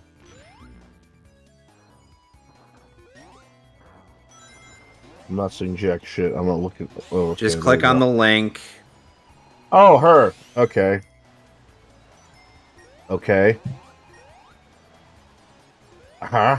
She literally gets a guy to relieve her stress, and then she just kills him. And scroll down below to see some of the messages I've got, and then people were like, and Zero's like, it's worth it. And I'm like, are you sure about that? Because if I'm providing that kind of special relief, I would like to stay alive. Listen, I'd do anything for love. But I wouldn't do that, or even that. Jesus Christ, even that. She's still one of the better looking ladies among the Stern Ritters. She and the lady with the thunderbolts. Oh, yeah? Yes. And I also posted 3 images of at least some decent waifus from Samurai Jack, including Ikra, Ashi, and an ensemble image of the Scotsman and his various daughters. And yes, unlike with the daughters of Aku, who the Scotsman and his wife got real busy. Well, duh. It's like at first when you hear one of the girls go, "Dad," I'm like, "Aw, that's adorable." But then the rest of them go, "Dad," and then you're like, "What?" And the Scotsman literally offered Jack any of his girls.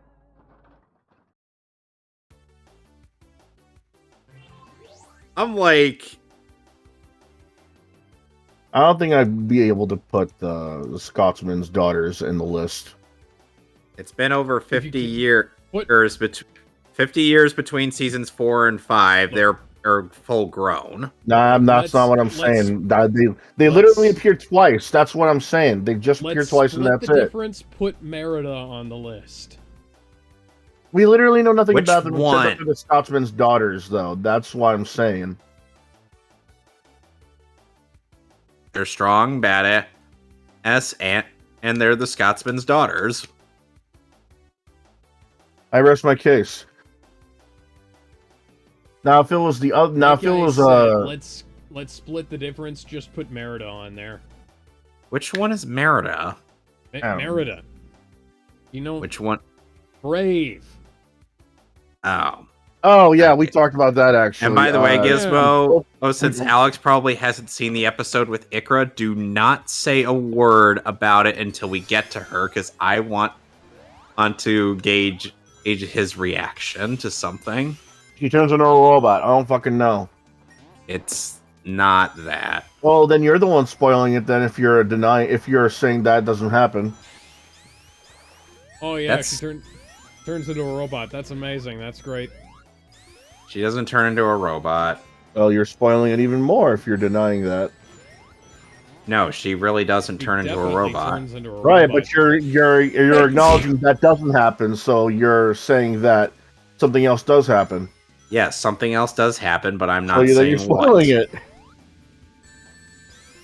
I just want you to expect the unexpected. That's all. If I say that half of these characters die in Mortal Kombat, and you say no, they don't die, I was like, oh, so someone does die.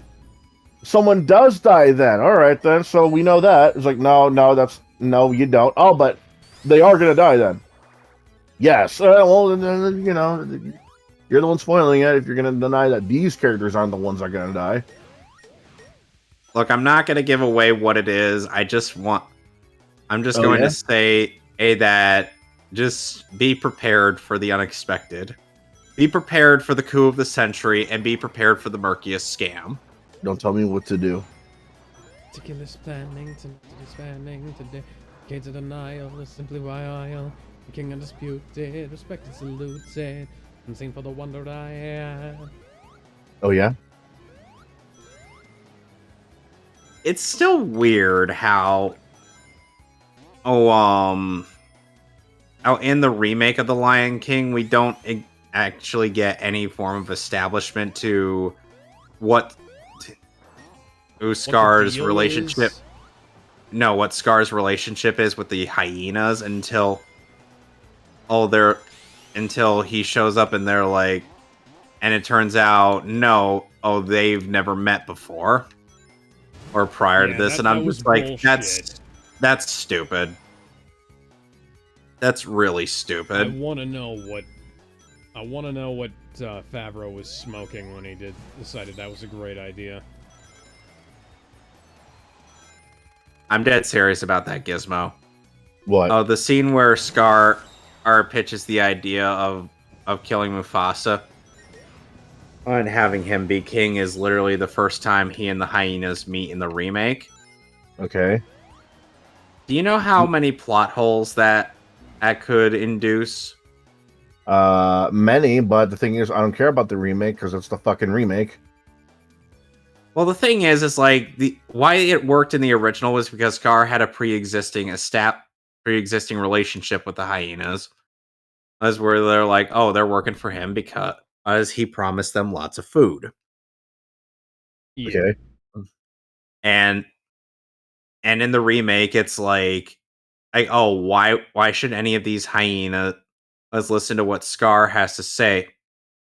Hey, when they don't know him, and nor did he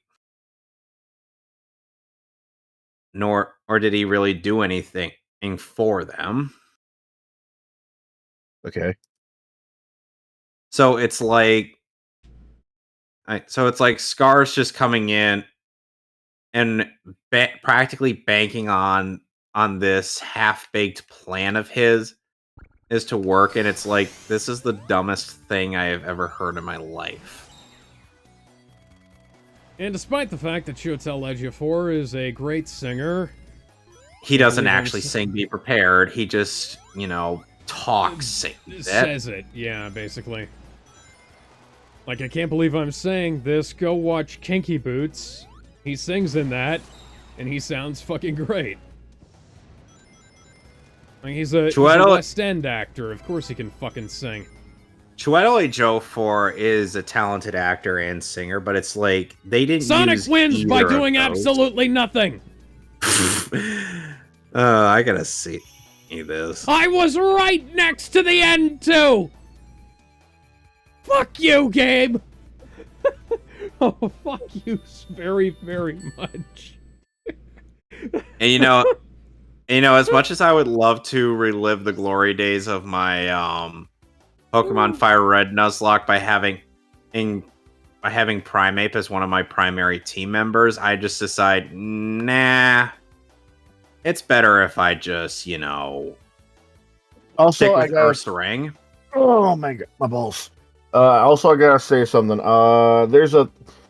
You're aware of the rules, right? When it comes to the waifu tier list, they gotta be 16 or older. That kind of thing. Yeah. They gotta be well known. They can't be too niche. They can't be too minor. That kind of thing. Yada yada yada. Yeah, I know. There's a thing about that age thing that got us both. That gets us both in a bit of an argument. Sometimes it's the 16 thing. Yeah.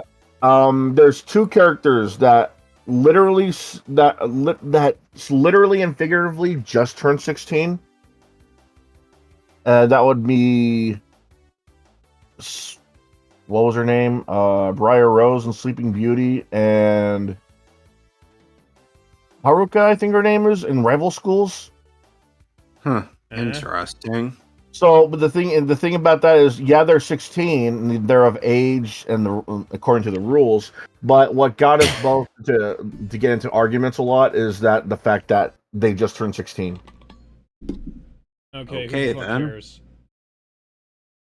Well, I say this because there's probably going to be a lot. Actually, no, there aren't. Actually, I was going to say there's going to be a lot of characters, but there might be some characters that just turn of age that are probably going to be looked at iffly by Seamus. I guess it's because he thinks it's one of those situations. If he's not enough of a degenerate, that's his business. No, it's because when it comes to the waifu tier list, we got almost all of the rival schools' characters in there, except for one because so if they're past the line, put them in. If they're not past the line, I don't. I guess. Past the line. The line, like you said, you have the rules. So if they're past the line in the rules, you know. Right, but me and Seamus always get into arguments about this because I honestly don't know why he's really iffy about this. These are just fictional characters after all, but I guess what he's trying to say is it's practically the same thing as someone waiting for a certain celebrities to turn legal. I guess it's like sort of like that. I guess it's like that Robot Chicken sketch. It's like, hey, the Olsen twins are 18. That means they're legal now. Dude, you're like 45. Well, another thing. That's what I'm guessing. Holy shit, where did the sandworms come from? Is this Dune all of a sudden? Let the spice flow, Sonic! I'm not saying I don't understand where he's coming from, but at the same time, I really do try and talk to him about these kind of things. Just to make the tier list a little more fair, because let's say we get all these Resident Evil girls together, and one of the girls just turned 16. It's like, well, we can't leave her out, but she's the main character. She's been in 5 games. She had her own movies. Well, she just turned 16. It says in the bio. It was like, yeah, but she's still 16. It's like, honestly, don't. Oh my fucking god! I just found out. Holy shit! I just found out that the Grand is showing The Room tomorrow. Oh, nice. Oh god. So if I can, I'll talk to Seamus about what you said. But if there's no dice, then there's nothing really I can do about that. Hey, that's fine.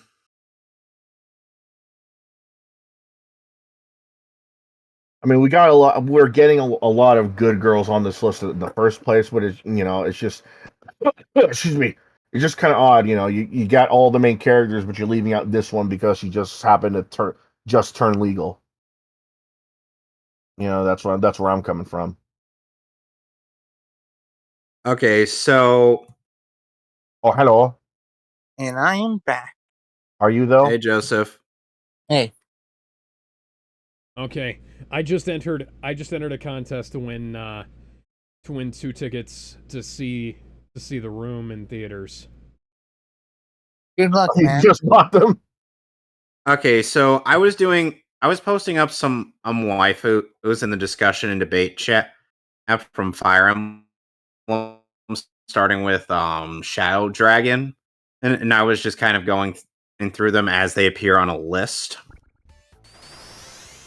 And so, give me a second, Gizmo. Let me link you to the message in question, and so that way you can kind of get an idea of how many waifus there are in Fire Emblem. I know there's a lot of waifus in Fire Emblem. It's like the moment that series became mainstream, people were actually looking deep into this series, and they're like, "Oh wow, there are a lot." And that some people are even saying like some of these characters don't even get the recognition they kind of deserve. First off, there's Sita. Then we have Priest Chick. Then there's Minerva. And we have a dancer lady. And funnily enough, I wish I could find some better artwork for some of these characters, but unfortunately, because sometimes they don't really get a better artwork in these games, it's like I gotta work with at some of the weak as like OG Fire Emblem 1 Unearth 3 artwork. God damn it, I hope that this is not the way you're supposed to go. Because if it is, this is bullshit. You need me to look it up?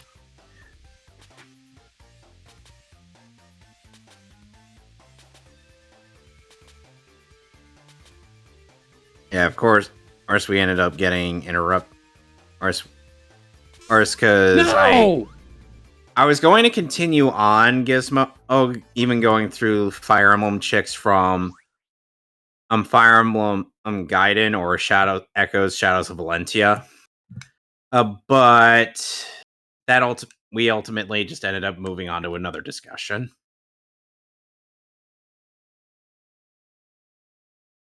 Jesus, tap dancing Christ, Metacham, you are ridiculous. I can feel your rage, Alex. Yeah.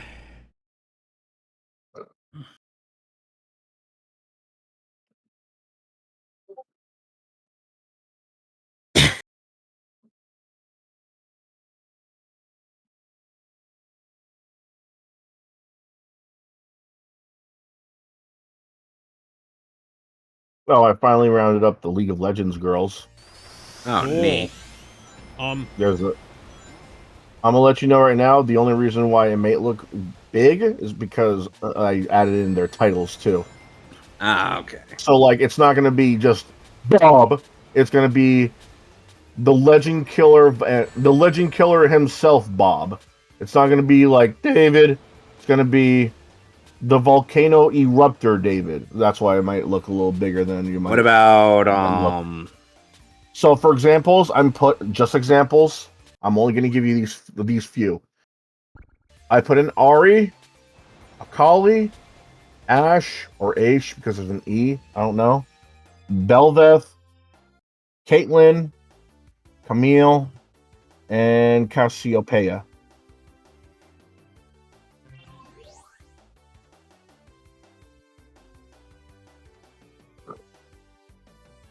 I haven't even gone to Food Wars yet. Wow.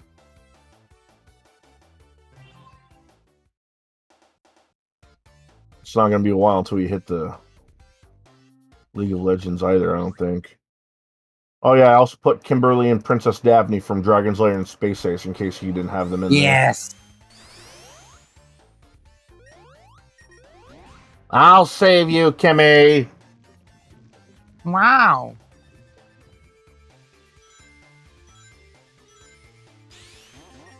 Oh, far out.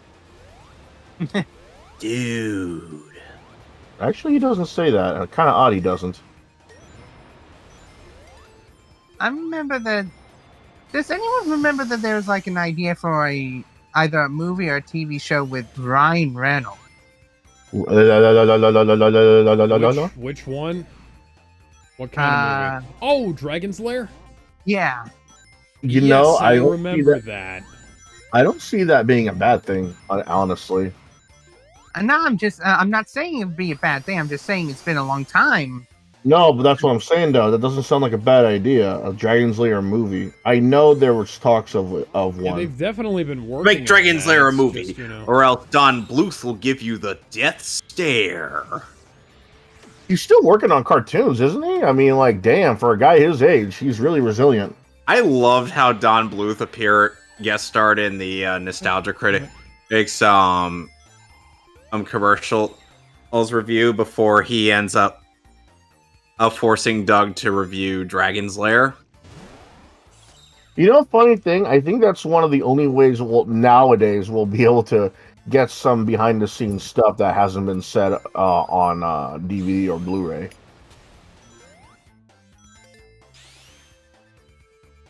A sec, gentlemen, I'll be right back. There we go. Like think about it like this. We know that what was it? Ben Affleck and James Cameron got into an argument about, you know, why you're sending oil drillers to blow up a meteorite. Cameron, that wasn't a James Cameron film. That was not James Cameron. What was his name? Michael Bay. Yeah, he kept telling him to shut the fuck up. He kept telling Ben Affleck to shut the fuck up. Like, those are his words. He literally said, "Hey, shut the fuck up." We wouldn't know that if it wasn't for the commentary of the movie. Now, I feel like stuff like the Little Mermaid's design, Ariel being inspired by anime and them saying, "Hey, you know what? We could do something like that." I feel like something like that nowadays would only be known through stuff like what the Nostalgia Critic's doing, bringing guest stars from Disney does not want what their inspirations are getting out, because they're too fucking derivative these days. They're pussies. They're either pussies or they're up your ass about everything. It's like, oh no, we can't have that in a kids movie. That's too violent. But meanwhile, when someone paints a bunch of Disney characters in a kindergarten, you think we gave you permission to do that? No, we didn't. Here's a cease and desist. Here's a bill, and if you don't wash all that off, we're gonna have to get you arrested. Yeah. They'll even go up your ass about a movie showing. It's like, okay, good. You can't see Aladdin after school in the gymnasium. Oh, you bought a copy? That's cute. That's cute. You think you own our movies. You don't. Bastards. I will say, and I have seen other people on Twitter talk about this, and I'll fucking join this. I'll die on this hill. Since Disney wants to make live-action movies of everything, they're even talking about a live-action Bambi. No! Please no. Yeah! That's a bad idea. Not only that, but they're also considering a live-action musical Bambi. Why? I don't fucking know, but I'll tell you one thing. Since they're all about making remakes of classics, I triple dog dare Disney to make a live-action Tarzan. They will not. If they're so obsessed with making live actions of every classic, they need to do one of Tarzan. They're not gonna do that. They can't. Well, they literally cannot. Otherwise, they'd be called racist. Then that proves that A, all these modern remakes are shit, and B, they're fucking retards.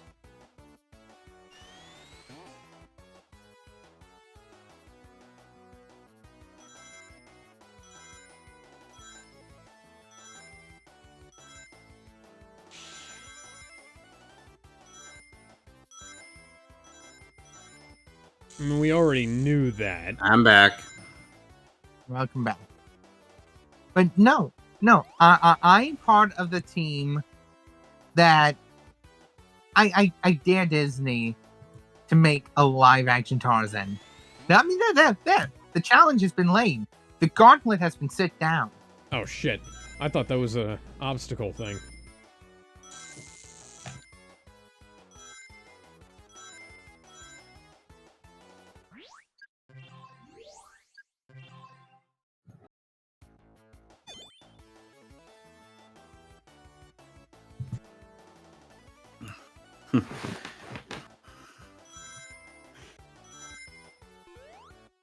Tails, we could collect even more rings if you would stop following me around and think for yourself occasionally.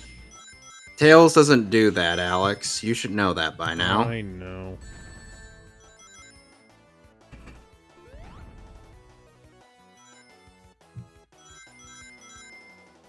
Is it safe to say that a good part of the internet has ruined the character of Tails?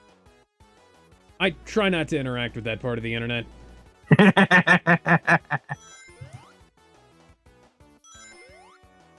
Yeah.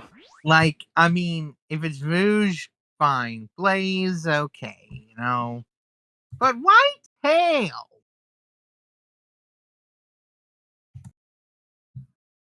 Why indeed? Like, I'm happy with Rouge. Give me all of the Rouge. But Just don't do tails like that. Unless, of course, he's doing Rouge. Who? Why? What about Rouge? I mean, I have seen stuff of that.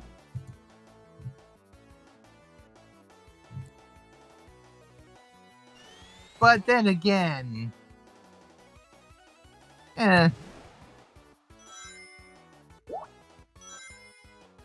I'm only going to say this for the reaction, but Alex, what if it's Rouge doing tails?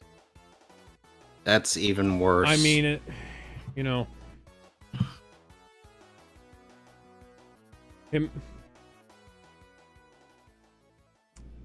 Yeah. 327. And we got another emerald. Ooh, and it's cherry this time. Woo! Yeah, baby. Yeah, baby. That's what no, baby. Okay, I'm. Goddamn. So Sonic, as a brand, is no stranger to consumables. If this has never happened before, they need to make like these tins where it's almost like a candy, a hard candy in the shape of the Chaos Emerald. I believe they've done something like that, but I don't remember how long ago it was. Speaking of stuff like that, though, you said you got some G Fuel recently? Yes, you weren't particularly satisfied with it, right? With water, the flavor is a bit weak, but with milk... Hype sauce, right? Was that the one? Yeah, that's the one of the cans I got. Yeah, I don't know if it's the flavor, or if it's just the can, the batch that it was from. Yeah. Because I remember I had like this tube of Dr. Pepper, and one of the cans had no taste. Not even like carbonation or syrup. I've had stuff like that where like for some reason just one of the some cans just don't have any flavor at all. Yeah.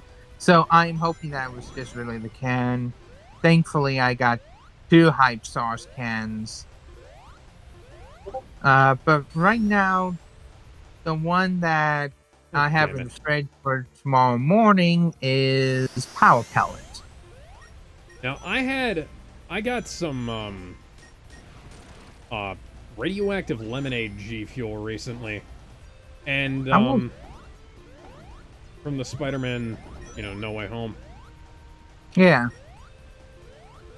And it doesn't taste like lemonade to me. What does it taste like? Limeade? No! Okay, then.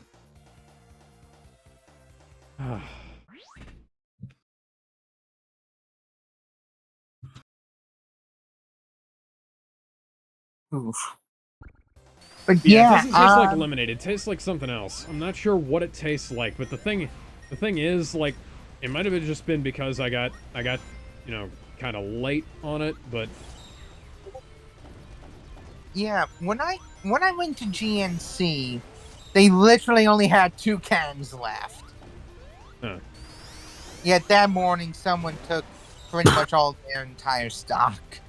Oh, yeah, we don't live in the same place, but that guy would have been me if we did.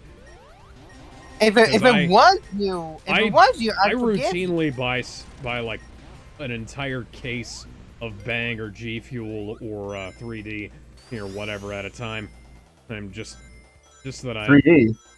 3D. Yeah, 3D. You're coming down? Dun dun dun dun dun dun. What? No one's gonna get the tables.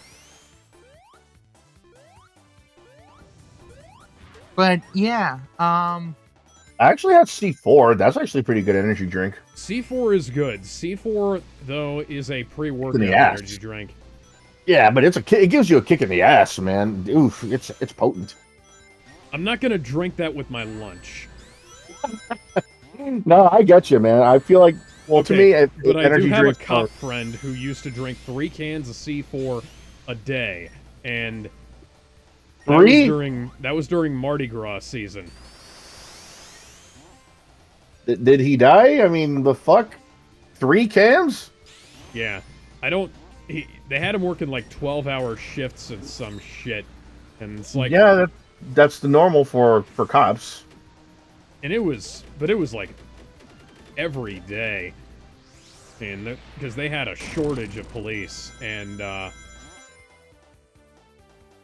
he was drinking 3 cans of that stuff a day to keep himself going, and you know, I asked him how the hell he did it, and he said he was just that fucking tired. You can post all the waifu images from Fire Emblem you want, man. I'm not going to know who's who without there being any names to reference them. I can name them off. Yeah, you can name them off, but I can't. I don't have to. Yeah, but here's the thing: I can help with naming them. Would you like me to tell you each of their names? All right, give me a minute. Let me just make a new section on my waifu list. Sorry, and again, these are from Fire Emblem. These are the canon waifus from Fire Emblem Echoes: Shadows of Valentia,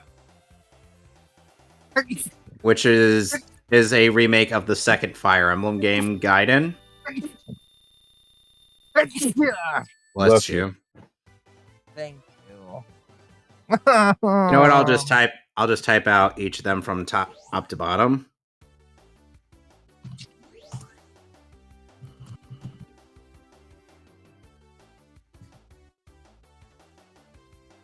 Alright, Sonic the Hedgehog candies. Okay, so right off the bat, I see Pez dispensers. Gummy, okay, fruit snacks, Pez, lollipop. Okay. Yeah. Yeah, they had like mint.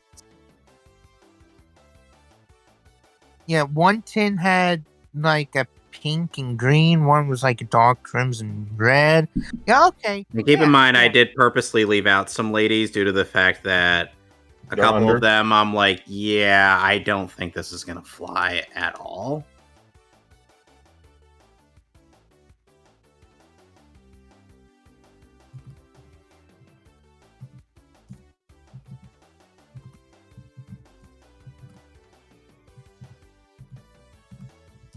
John... I can't believe this is his fucking name. John Goodenough, a scientist known for his critical role in the creation of the lithium-ion battery, has passed away at the age of 100. Damn. He just kept going and going and going and going. And going and going, like the lithium-ion battery he made. Yeah. Damn. 100. He lived a life. So yeah. So Gizmo, I just typed out each of the names of the waifu. Who's on down below. This is from top to bottom and in order from left to right. Are these their full names? Yes. Like it's just Faye, not like Faye something or yes, Lord of whatever Faye. They only have first names. They don't have surnames like they would in the Fire Emblem anime. And note that Marth doesn't have a canonical last name. They just made one up for the anime. I didn't even know there was an anime. Okay. I was moonwalking there by accident. Alex. Tails, I'm... Huh. Are they all from the same game? These are all from Fire Emblem Echoes: Shadows of Valentia, so yes.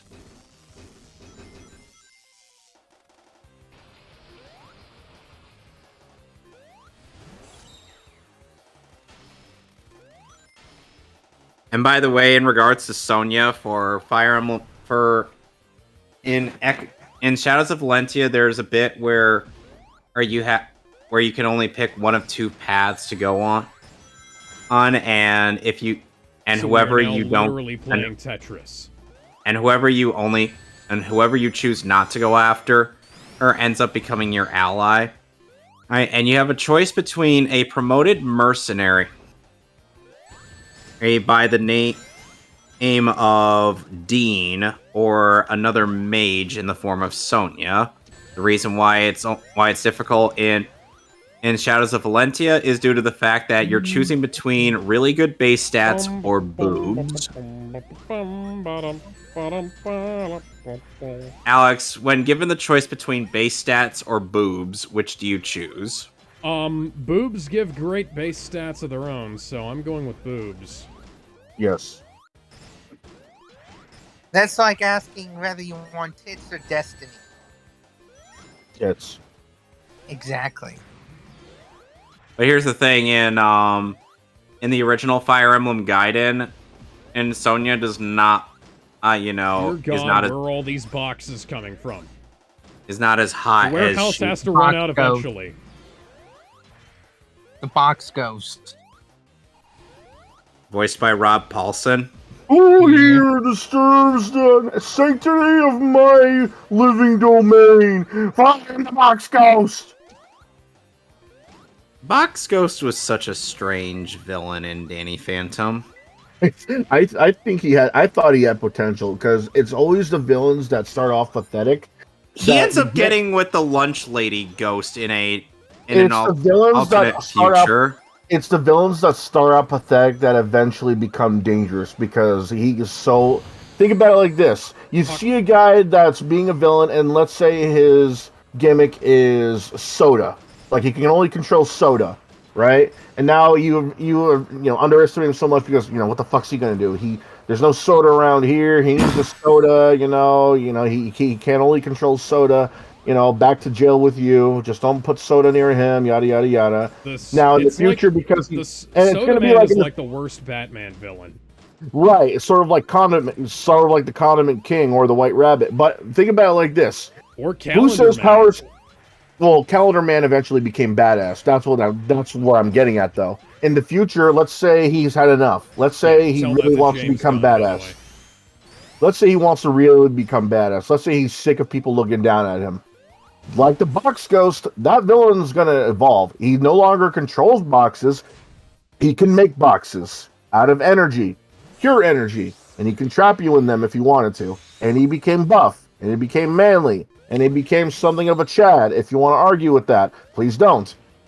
Imagine the guy no longer controls soda. He now controls juices too. Now he controls coffee. Now he controls water. Now he controls everything that's drinkable and every liquid imaginable. He's basically a waterbender by that point. Yeah, and that also includes saliva, stomach acids, and blood. Now that guy is someone to be fucked with. And because you underestimated so much, Soda Man, what are you gonna do? Throw a Pepsi in my face? No, he's gonna control your body with by controlling your blood and literally walk you out of the jail system. And probably make literally everybody in that same jail bow to him. That's why I thought Box Ghost had potential.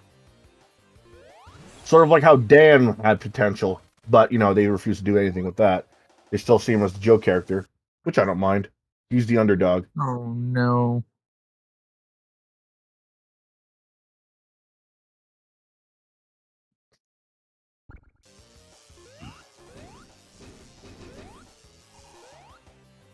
Sonic, do you maybe want to do something about that? So Gizmo, how do you feel about the aesthetics of each of these waifus? And again, they're more. I'm not gonna say classic because that's already obvious. They're more cute marriage material rather than take you behind the shed kind of material, if you know what I mean. Right. Like, if I take them behind the shed, then I'll want more, then I'll want more than that, then we'll both want more than even that, then the ring pops out. These are the kind of girls... Where's the ring popping out from, Gizmo? Inquiring minds want to know. Do you want to know, though? I want to know. Can you show me? I think I might know, but I'm afraid to find out. I just want you to know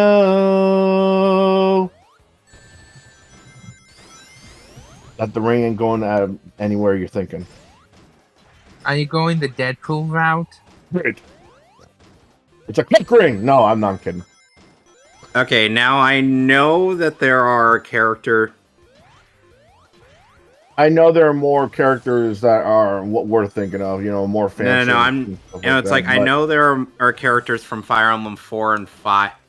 But unfortunately, I do not feel like going through characters whom I know next to nothing about.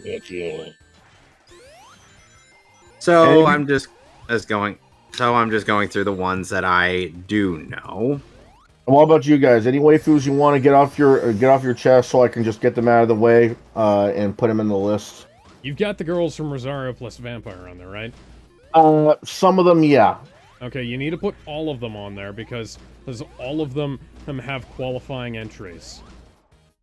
I have a list of how old is Yukari? But I don't know that Yukari has a fully grown version, and from not only the age up episode but also a flash forward. So yeah. Yeah, but it's not part of that one. You're going to include that one. Look, even if Seamus, for some odd reason, downs the age limit to 10, I don't think he's gonna have her in there.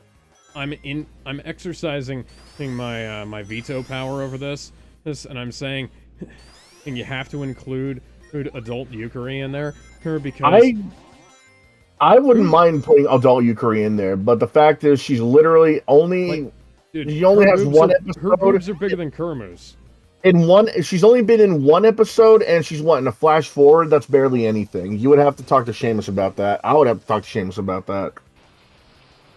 I have a list of waifus I wouldn't mind added, but I feel like I'm the only one that would actually know. From where? Is anyone here familiar with the Outlaw Sports game? Excuse me, what was that? Too. Like Outlaw Golf, Outlaw Volleyball, and Outlaw Yes, Tennis. I vaguely remember that. There's not enough there. There's not enough there. They're just caricatures. So? We have Hello Nurse on there. Nurse she's an actual character. Hello Nurse is an actual character. They actually gave her character as time went on. Not just in the show, but they gave her comic books. Not just appearances, but her own issues. She's an actual agent. She actually has a doctorate. That's her real name. Oh, Dr. Nurse. That's just her real name. She just happens to be called her full name is Nurse. Dr. Nurse. Yes. Dr. Hello Nurse. Yes. That's hilarious.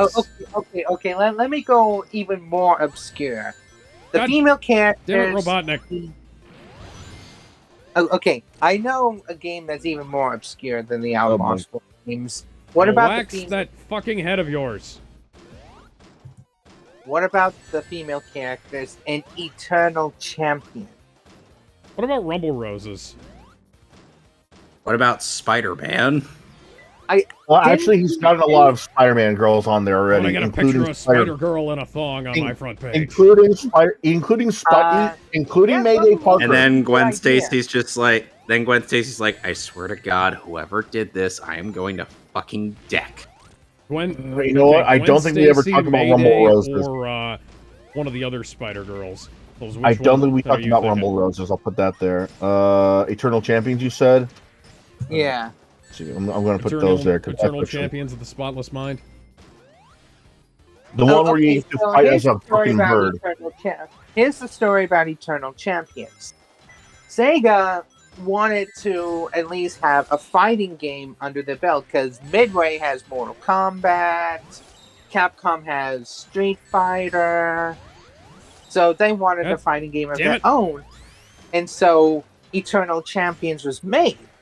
And then down the line... I think the game's broken, guys.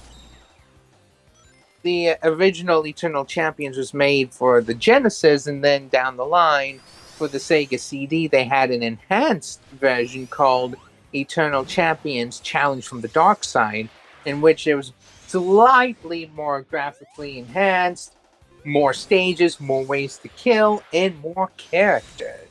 And they even expanded more on the story.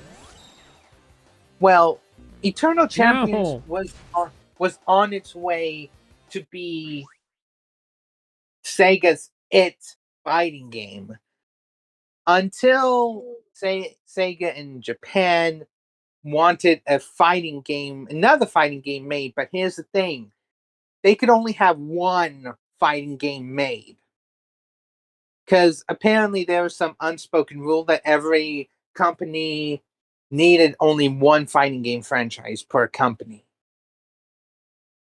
And when Eternal Champions was at its height, they killed it and replaced it with Virtua Fighter. Ouch. And right move, what I have seen, Virtua Fighter didn't really get all that popular. Virtual. That's cap. Virtual Fighter. No, Virtua Fighter didn't get super popular, unfortunately. Yeah, well, I guess they had to wait until the Virtual Fighter Kids, and then 2, and then 3, and then 4, and then 5. Virtua Fighter 5, the game that barely anybody knows about. Virtua Fighter 4, the game again that barely anybody knows about. Having 5 games does not mean anything. Virtua Fighter. They are serving the niche, and they're glad serving that niche. Now, what niche? The games. There's not Virtual Fighter fans game in like 10 years. Now Eternal Champions, when it was alive, it was so popular. It got 2 spin-off games. One to focus on Larson, and one that focused on Shadow.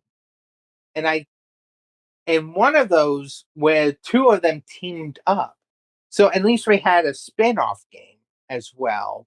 And then it got popular where it had a comic book series in Sonic the Comic. Really?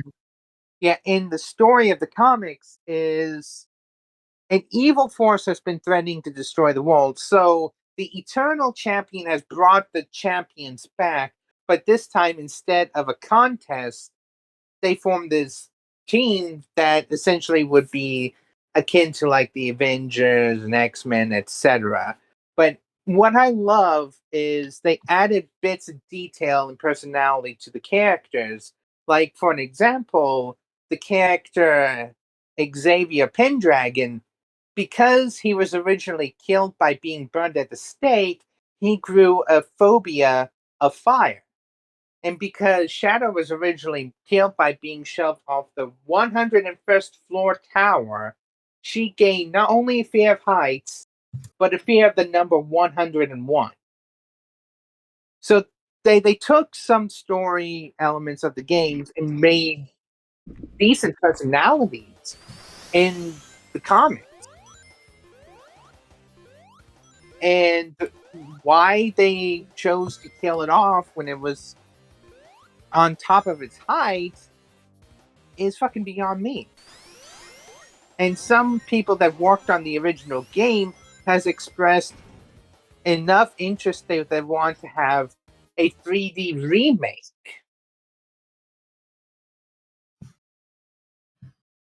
But not enough people were interested in it.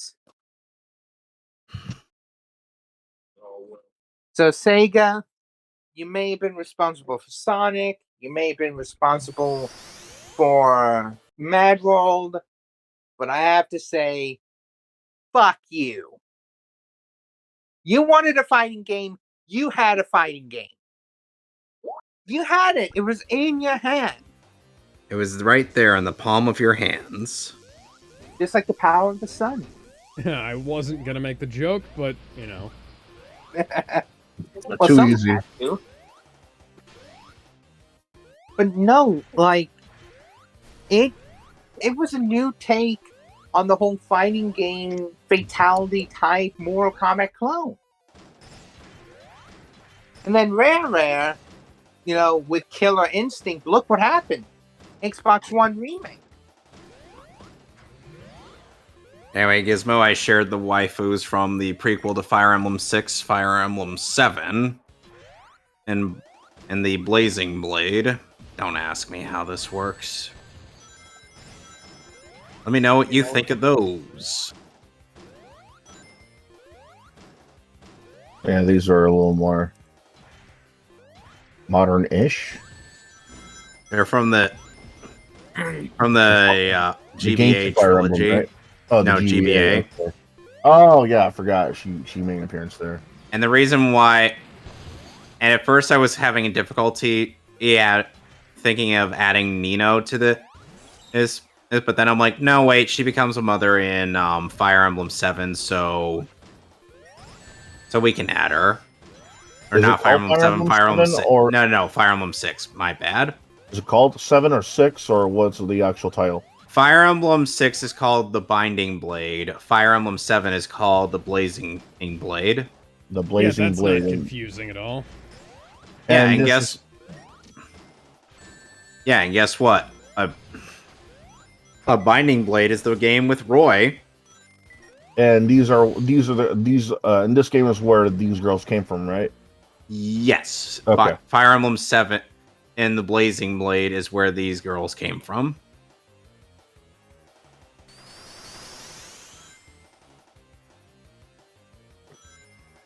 And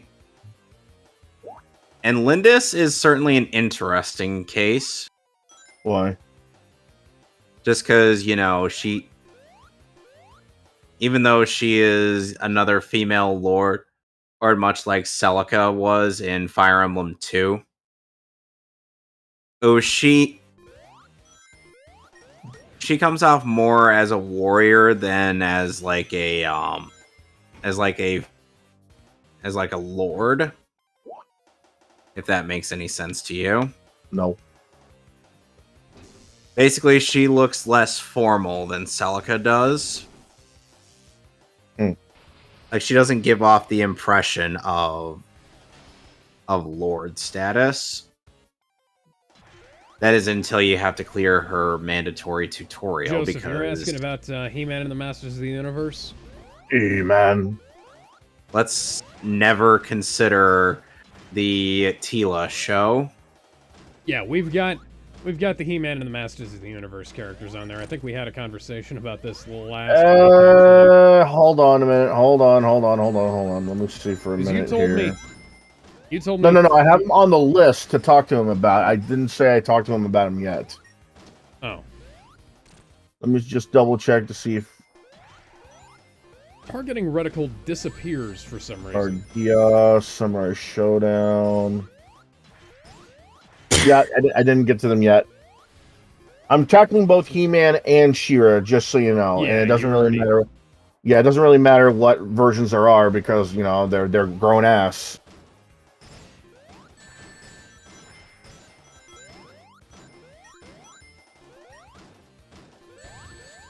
God damn it.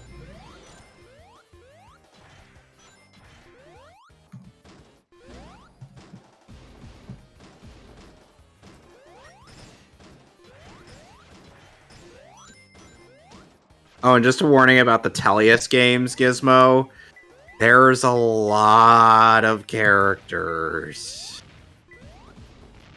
Like, an insane amount of characters.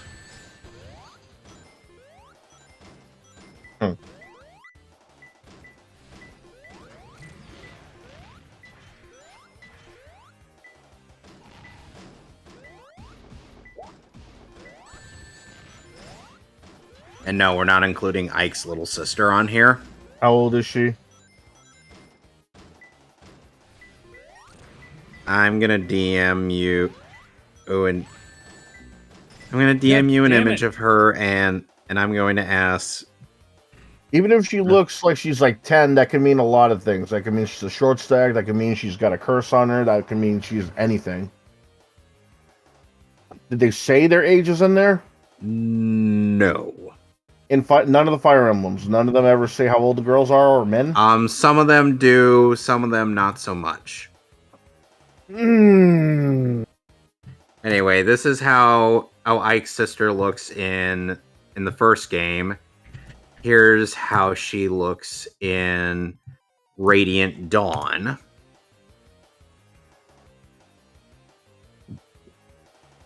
I could easily think that she's 16.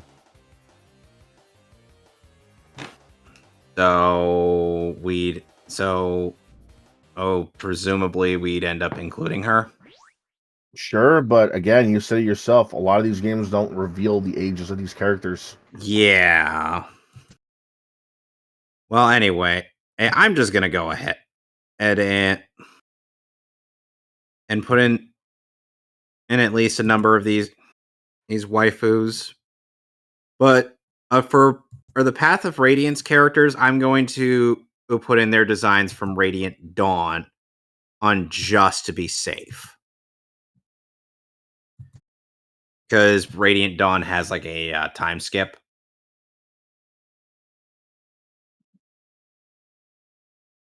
If that helps in any way whatsoever. What happened? No, I'm saying it help. I'm asking if it. I'm asking it has a time skip. If that helps at all. Not really. Well, it ages them up to the point where. Yeah, that doesn't help because again, you just said they don't reveal their age. For all I know, just 1 year came by and she just had a sudden growth spurt. Look, I'm just gonna put these down and get it over with. Oh boy, okay. Just gonna rip the bandage off.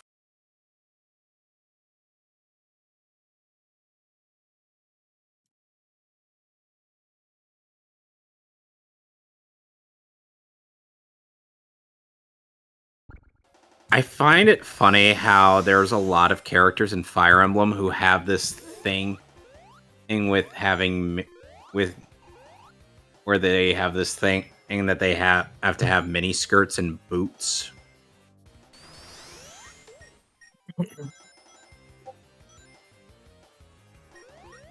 How does that make you feel, Alex?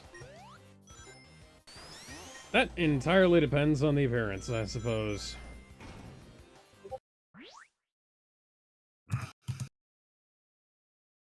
But I mean, like, there's quite a few characters that are like that.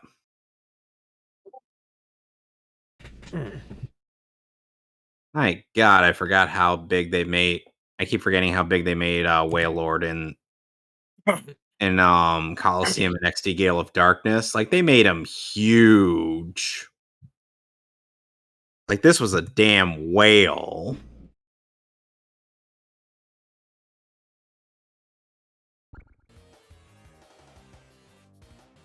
If I don't succeed this time, I'm gonna go ahead and wrap it up and go grab something to eat. Right. Oh dear. Gizmo.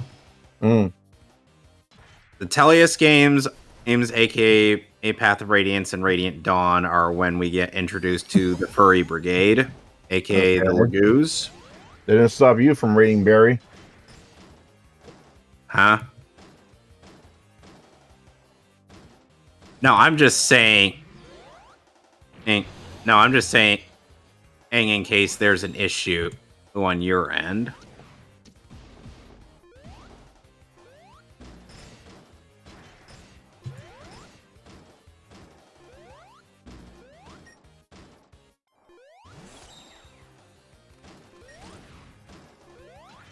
Wait, which one was Barry again? Conker's girlfriend. Oh, right. My bad. The only reason I call some of these, why I call the Lagoos, those characters, the Furry Brigade, is literally because of this one joke from or this one college humor sketch, and at least I think it's a college humor sketch where it's Furry Force. Yeah, I remember. Why are they so sexy?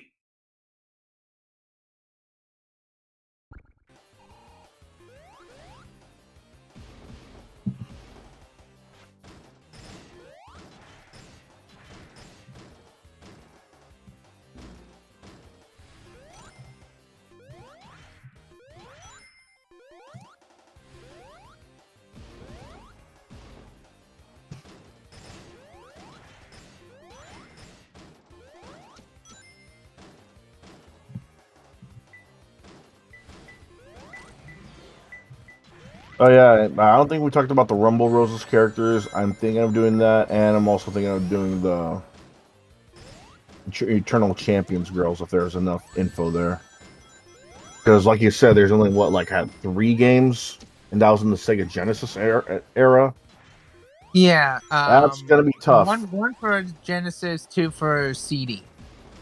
Yeah, that's gonna be tough to convince them, or even convince me, considering they're stuck in one console generation and that was it. But then again, Yeah. But then again, he does have some Golden X characters on there, so who knows?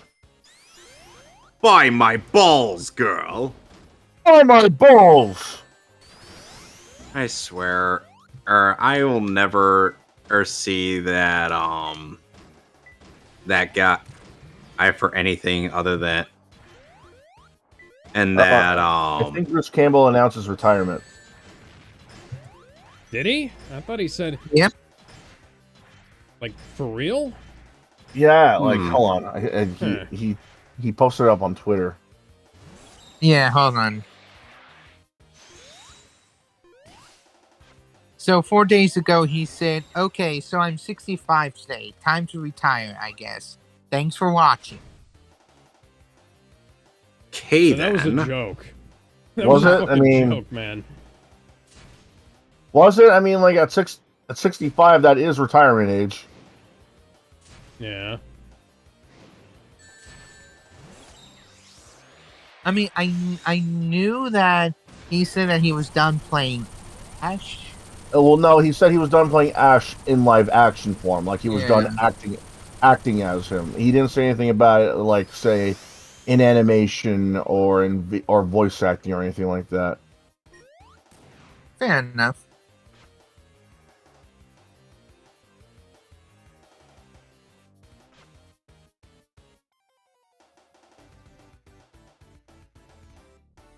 Yay, you got it done!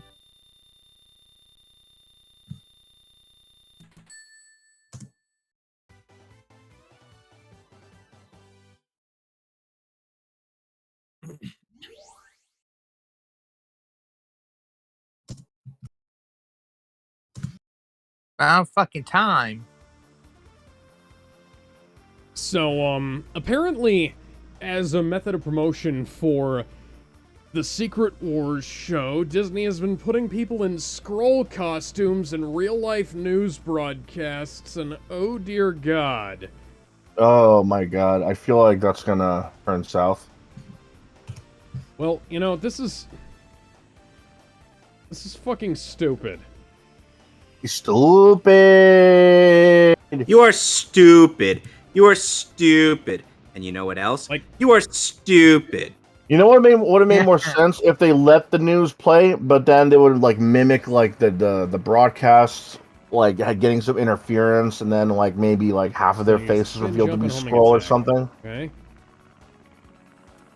What? Press X to use the boost to break through obstacle. Wow, that's fucking weird. Boost to win. Boost to win. Do a barrel roll.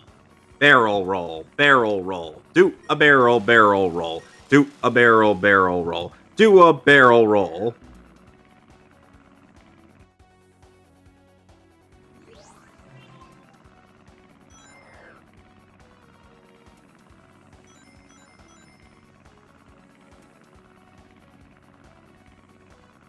Oof.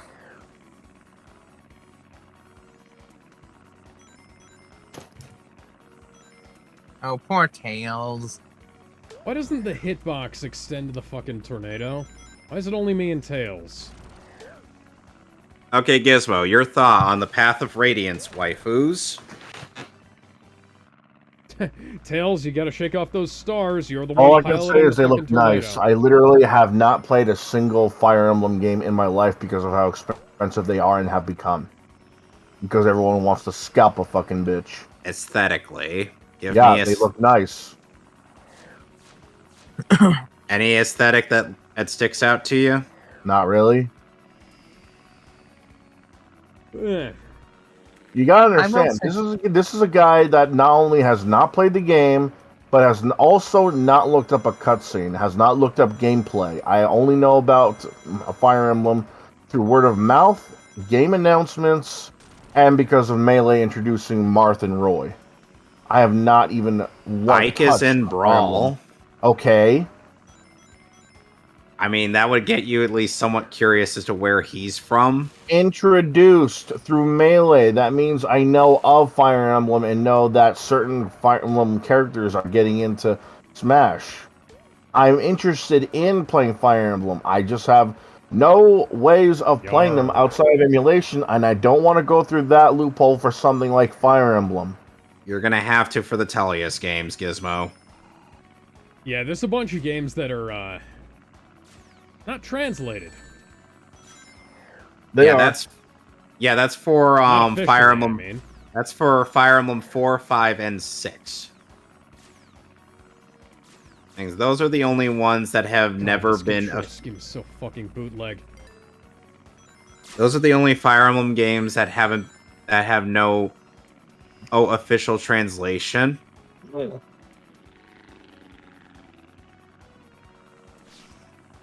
Well, all those and likely Fire Emblem 3, but that's besides the point. Oh no, I missed Fire Emblem 1. Whatever will I do? Continue on. I'll have to. Near, far, wherever you are. Okay, Alex, in the waifu images, tell me what you think of the waifus from the Fire Emblem games I've shared.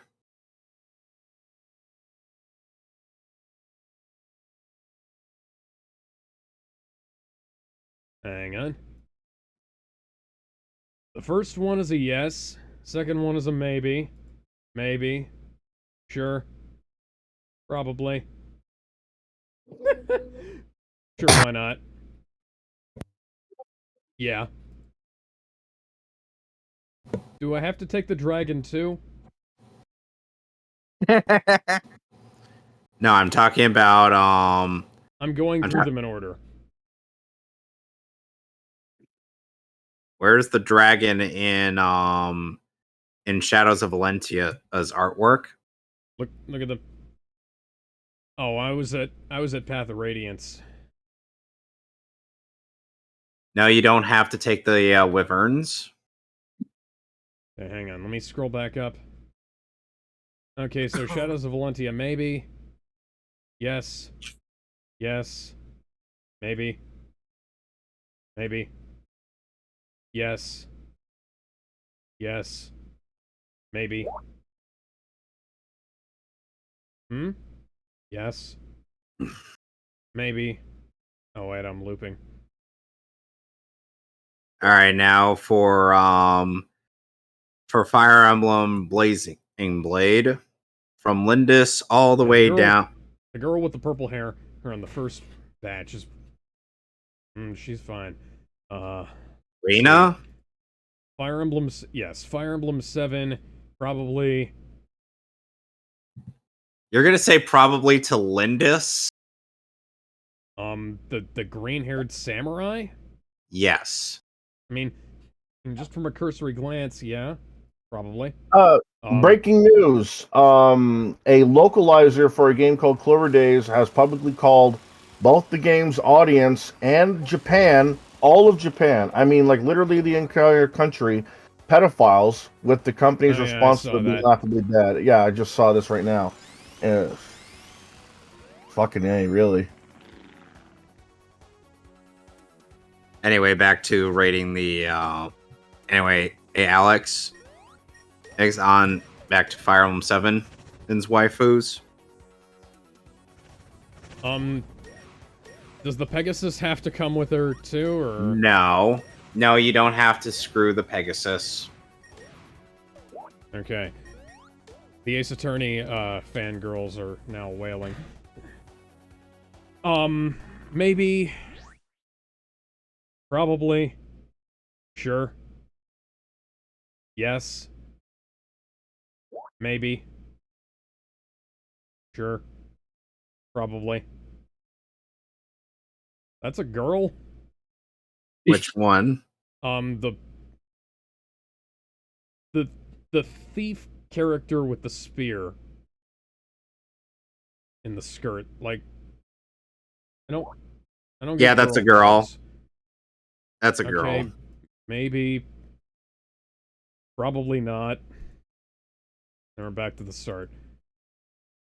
All right, now Path of Radiance. Radiance, absolutely fuck the hell yes. Probably. So Titania is Death by Snoo Snoo? Yes. Maybe. Sure. Why not? I ain't a furry butt. Maybe. Yes. Those eyes give me weird vibes. Maybe. Yeah. So, I'm probably gonna butcher this. Nacier?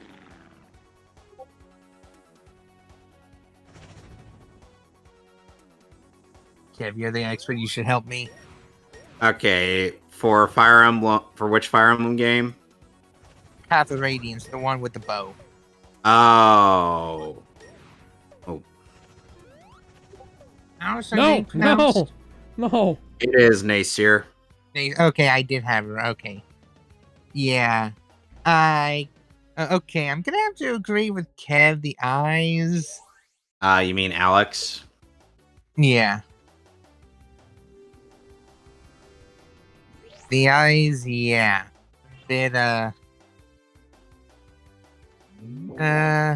Let's see.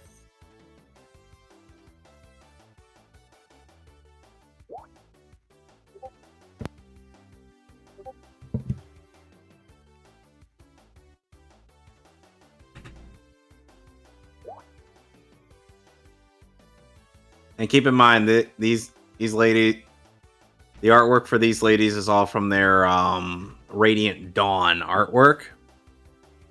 I think out of all the Fire Emblem waifus you've sent, Linda's from 7. I'll take her. Yes. From Path of Radiance. Yes. I agree with Alex. Death by Snooze New. From Titania.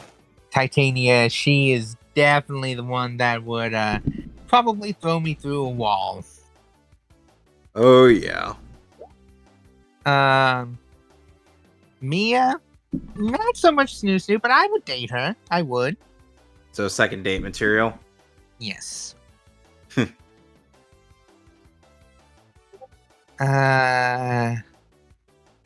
Ileana?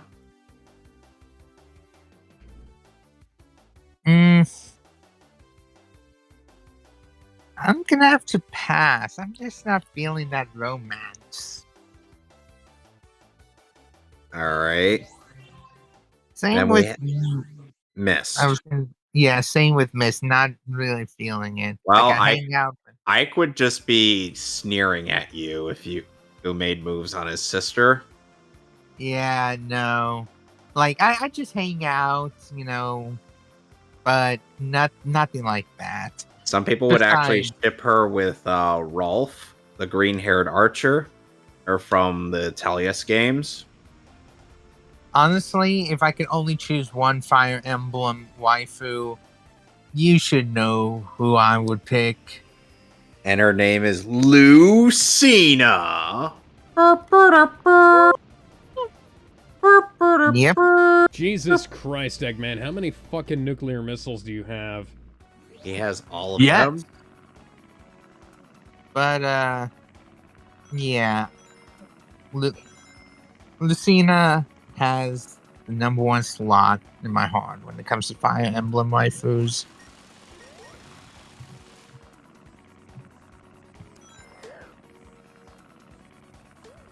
Yeah.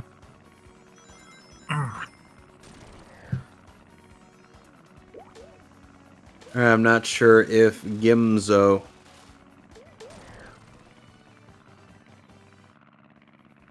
has as the Awakening waifus listed.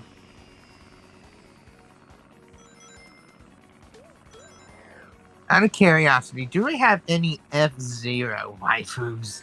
Oh good question, actually. Man, no. You know, for an F-Zero fan, for as much of an F-Zero fan as I am, I have no idea about any of the characters other than Captain Falcon and the fact that Fox McCloud Sr. is in that game. There are a bunch of female characters. It's just that not a lot of them have. They have backstory, just not Street Fighter or that's Mortal Kombat levels of understandable, backstory. but At most, they have Tekken 4 levels of backstory, if that at least. funny thing is, I've never played a Tekken game. Like, if you play F-Zero GX on some sort of like World Cup mode, you have the option to know a little bit more about the characters when they give the interview. I used to play. Why did you race? And 2 other questions. Yeah. The problem is, I don't know anything else about the characters because the copy of F-Zero I have is scratched to fucking hell. I don't know how. I took goddamn care of it, and now I can't play any. I literally cannot play it past the menu. That's a shame. The moment I start up a race, it goes, "Hey, can't read your disc. Can't read your disc. There's something wrong with it." The most something you can do if you don't have access to a disc resurfacer, you can use baby wipes and plain lotion to kind of rub around the disc in a clockwise circular motion, and it'll help fill in some of the cracks or scratches rather. I remember years ago I read you can use good toothpaste, not the gel kind, but the paste. Yeah, don't that do that. Toothpaste trick doesn't work. Yeah, desperately do not do that.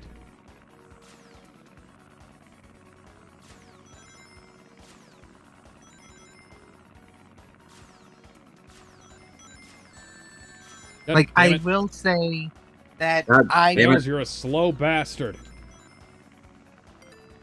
And yet we still love you. There's this one time where my brother purposely kept destroying a lot of my shit, so when one of his games stopped working, I said, okay, I know how to fix this, and I used the gel. I hit the button! Let me guess, nothing was occurring? Like, it just made it worse. It made things worse.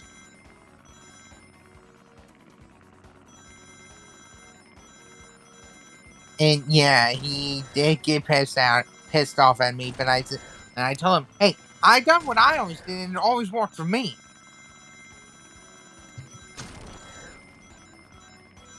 So I don't know why it didn't work for this. It always worked for me.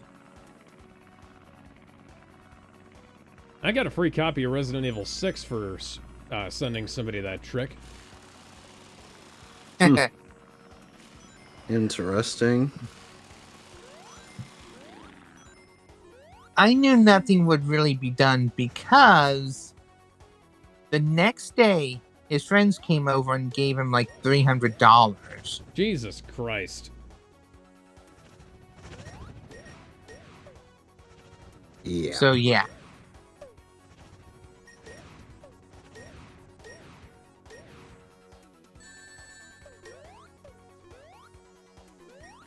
Anytime, Tails. Anytime. Okay. Tails. Okay. I almost had a heart attack there, but I'm okay. I'm okay. I am okay. He proceeds not to be okay. Only to find out that he was okay the whole time. Everything's alright. Yes, everything's fine. But yeah, with the $300 that his friends gave him, he just got him a new system and some games.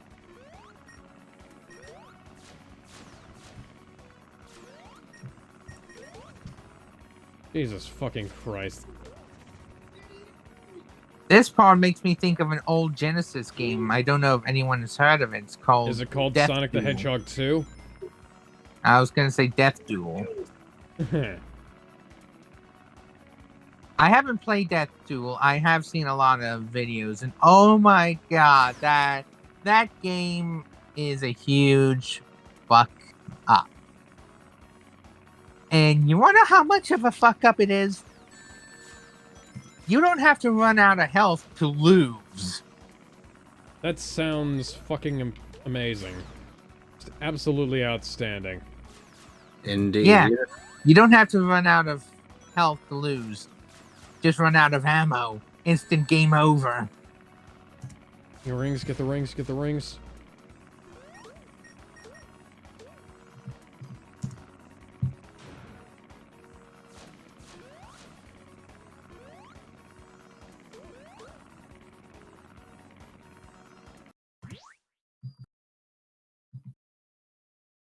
And the game over message on Death Duel, oh my god. Talk about a guilt trip and a half. Essentially, because you lose, and you are representing the planet Earth, slowly all the water dries up, all the crops and food go bad, and the Earth slowly decays. That's like the extreme version of the "you and your friends are dead" game over ending from Friday the 13th. Yep. Your friends are dead. Your family's dead. Your fucking pets are being. Oh wait, no, that's the wrong guy. I remember that. That's from Escape from Crystal Lake. I remember that.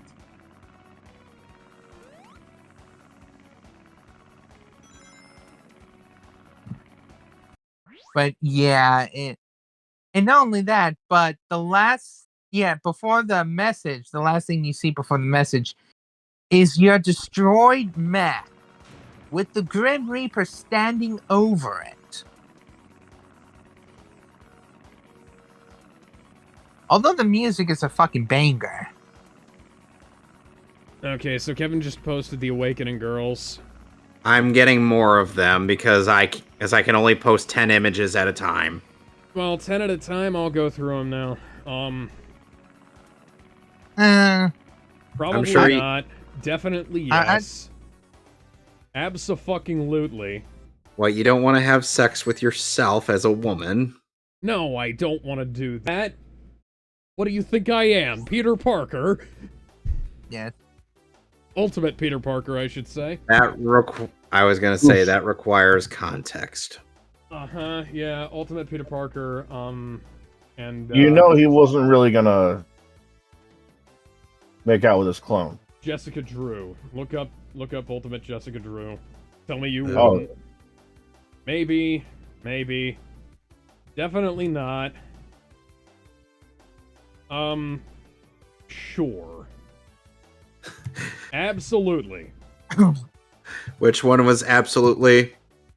Okay, so Lance, long red hair. You have terrible taste. Sure.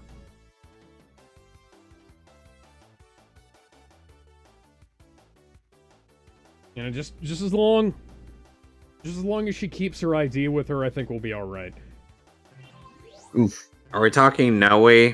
Yes. When I see that she's actually over 1,000 years old, I'm like, so you're saying that just to say that you're illegal? She's 1,000 years old, Kevin. Every guy is a younger guy. Even the guy that she ends up having the most So she's technically a cougar. Like a cougar who looks like a lolly. So a cougar. Like Wonder Woman. How long did Wonder Woman? No, she's Amazonian. She's living her own. Wonder Woman, the Wonder Lolly. I can actually explain that. So there's you've seen the Justice League cartoon, that was a rhetorical right? question. Okay. But like I was just saying, like how long did it take for her to stop being, Wonder Lolly? Do Is that the actual answer? Is the answer in that episode of the Justice League cartoon? What? Is the answer to the question in the Justice League cartoon? No. And the only reason I wait until you can bring that answer up if you want. I mean, I knew it, but pretty sure Kevin knew it too. But well, Kevin would know it more than I would probably. Anyways, yeah, go ahead. The reason why I kind of would hold back from having Tiki from Shadow Dragon on these things is because Tiki is, well, too young. She ended up aging over 1,000 years, and then it's like, oh wow, she got quite the glow up. Oh my god. Almost had a heart attack there. Puberty did her many wonders. So Gizmo, do you want to explain the Wonder Lolly to the audience? So for those who don't know, Wonder Lolly originated from Justice League Unlimited, I believe. Yeah, it was in the Justice League Unlimited episode where Superman, Batman, and Wonder Woman and Green Lantern all ended up being turned into kids. Right. So for context on that, okay then. Trying to remember his name. So for context on that, so what happened was when the Justice League rounded about a bunch of villains, they were magically summoned and magically transported to another dimension when not Felix Faust, just so you know, not Felix Faust, but another magic user. I remember now. It's Mordred. Mordred. So when what happened was Mordred sent out a spell that would eliminate adults from Earth. Literally anybody that was 18 or over, and would only be conquered by kids. And that sent all the adults into another dimension, including the superheroes: Superman, John Stewart, the Green Lantern, Batman, and Wonder Woman. That would also include a bunch of supervillains who were also in the way. What happened was the only way to get to him was to also be a kid. So Mordred's mother, stay with me here. Mordred's mother put a magic spell on the four, so they can go back to Earth as kids. And from there you see not only John Stewart, Batman, Superman, but also Wonder Woman shrunken down to what could be seen as maybe 5, maybe 8 years old.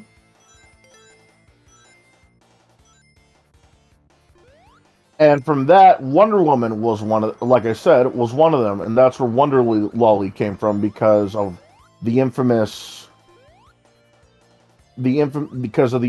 time of when Wonder Woman became a lolly. Oh, I see. It lasts for like almost the entire episode. Actually, it wasn't until they got rid of the they tricked Mordred into becoming an adult himself, which then tricked him into putting the Earth back the way it was and making the adults adults again, including Etrigan the demon, who was turned into a baby. Yeah. Yeah, and some reason, by the way, this is much better than the Young Justice episode that did this exact same thing. Anyway, I posted the rest of the females. So because of that one episode, just that one episode, it doesn't happen anywhere else. No clip compilations, here we go again kind of things, nothing like that. That just happened for the one episode. Because of that, there's a lot of fan art of Wonder Lolly everywhere. Don't ask me how I know. Well, considering how much time we spend on the internet. Okay, so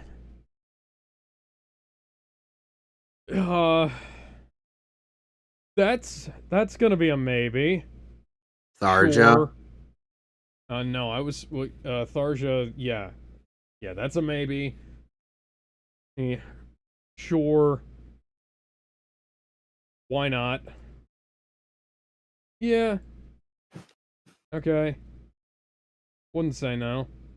Ooh, mama. Which one is who? Which one is who, mama? Who do you fucking think? Dark skin, large sword, blonde hair. Muscle, yeah. Lucina, in other news, sure. In other news, maybe... there was a crackdown on wood and coal-fired ovens in New York City, hitting mostly pizzerias. And now, because of this, there's now a thing called New York City Pizza Party, a protest in which people are throwing pizzas over the fence of the somewhere. The mayor. The mayor's house, yeah. Yeah. Anyway, the reason why I didn't include Noe's daughter, Na, is due to the fact that she is an actual female lolly, so it's not okay at all. And it's fucking, it's fucking amazing. New York City is fucking something up, and Michael Bloomberg isn't involved.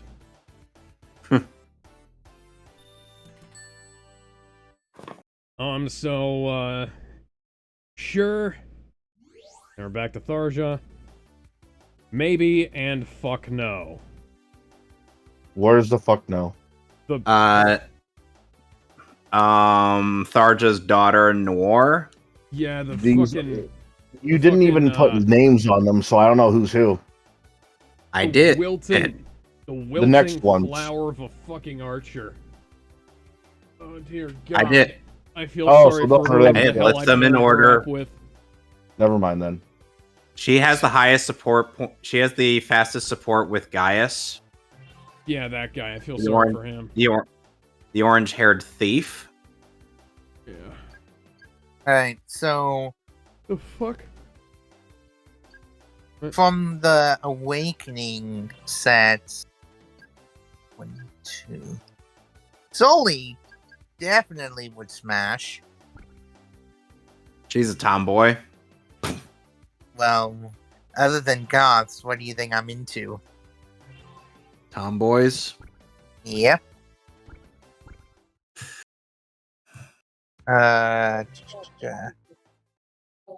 So, hold on.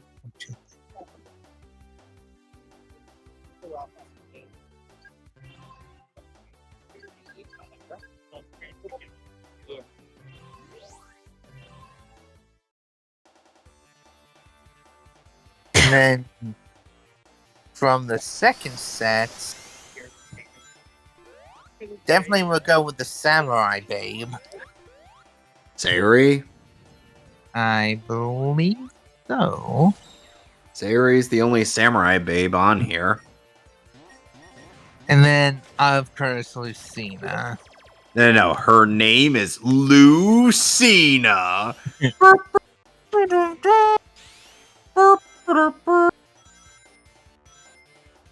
You can't see me. My time is now. And why wouldn't date Selena? I would definitely annoy her. At least you know that Selena is her alias in Fates. Yep. She's the prototypical tsundere. Again, annoying. Tsundere. Oh boy, there are a lot of waifus in Fates. Fates is a weird one. There's a lot of shit going on in that game. I'm gonna have to wait till tomorrow to put out the entirety of the females in that game. And yes, the second generation characters do somewhat count due to the fact that, you could actually marry them. Okay, so we just gave up on there being any kind of continuity to the space at this level, I guess.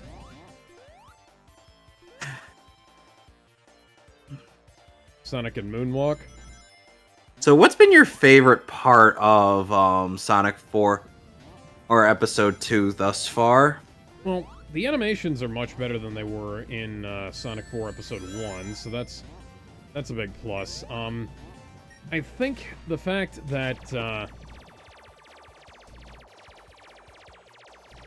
the special zones aren't nearly as fucking stupid as the first game, that's a great example of, nope. You just Hey, at least you've made significant amount of progress. Wouldn't you say? Yeah.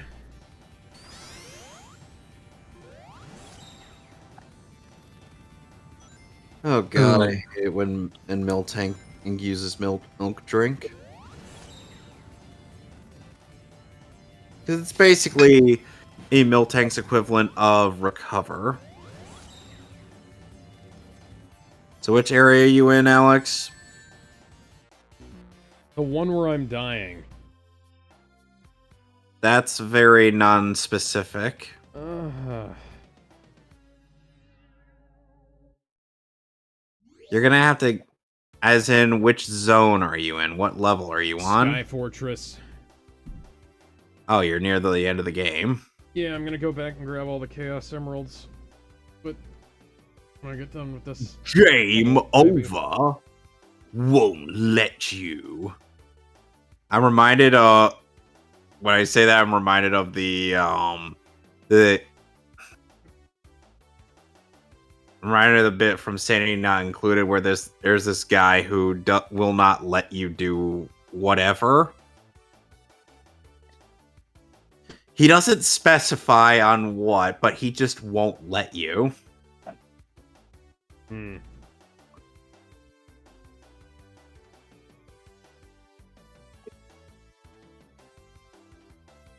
Oh dear. Oh What? no.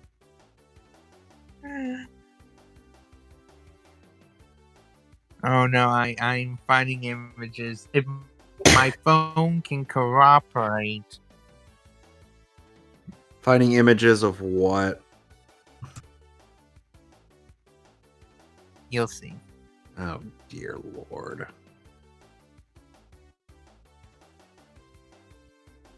Alright, McJag is at level 43. Okay, so I've been grinding for over 3 hours. Let's see, does this end here? Do I have one more? Okay, it ends here. I apologize for the lack of progress on my end. Oh yeah? Yes. But did you die? No. I did, But and I did you somehow die? managed to make some more progress. I'm gonna go get some more hyper potions and revives, because... No, wait. There's a better place to get this stuff.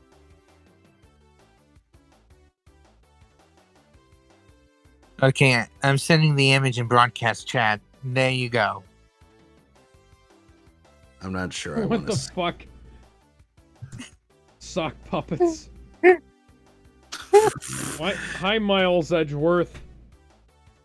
Who's next to Miles in that picture? That's supposed to be Sully. That's Miles Edgeworth. You can't fucking lie to me. It has the fucking cravat. It does. It does.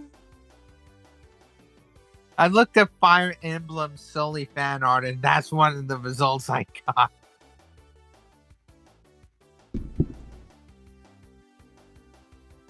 I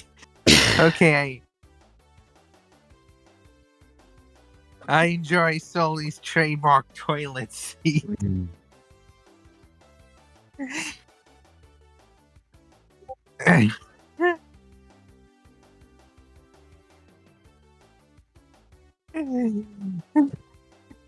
Well, at the very least, grinding up in Railgam Tower has not only built up my team's experience points, but also has actually built up my wallet so I can prepare for what is to come. Okay, so it would have been better if it was Edgeworth, but it's not. Anyway, I'm gonna end the stream here and then grind off screen, and that next time when I get back to this game, I'll be able to make more progress.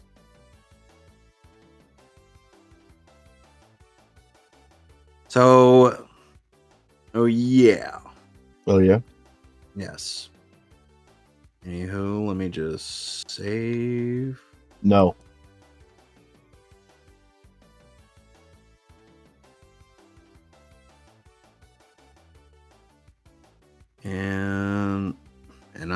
And that's gonna be it for me. So next time on Pokemon XD, hopefully I'll be headed to Citadark Isle this time. So, and next week we will be doing more Mario Party. Yep. Until then, Friday? I'll see you guys later. But Toodles. the title screen music is so fucking loud. Holy shit.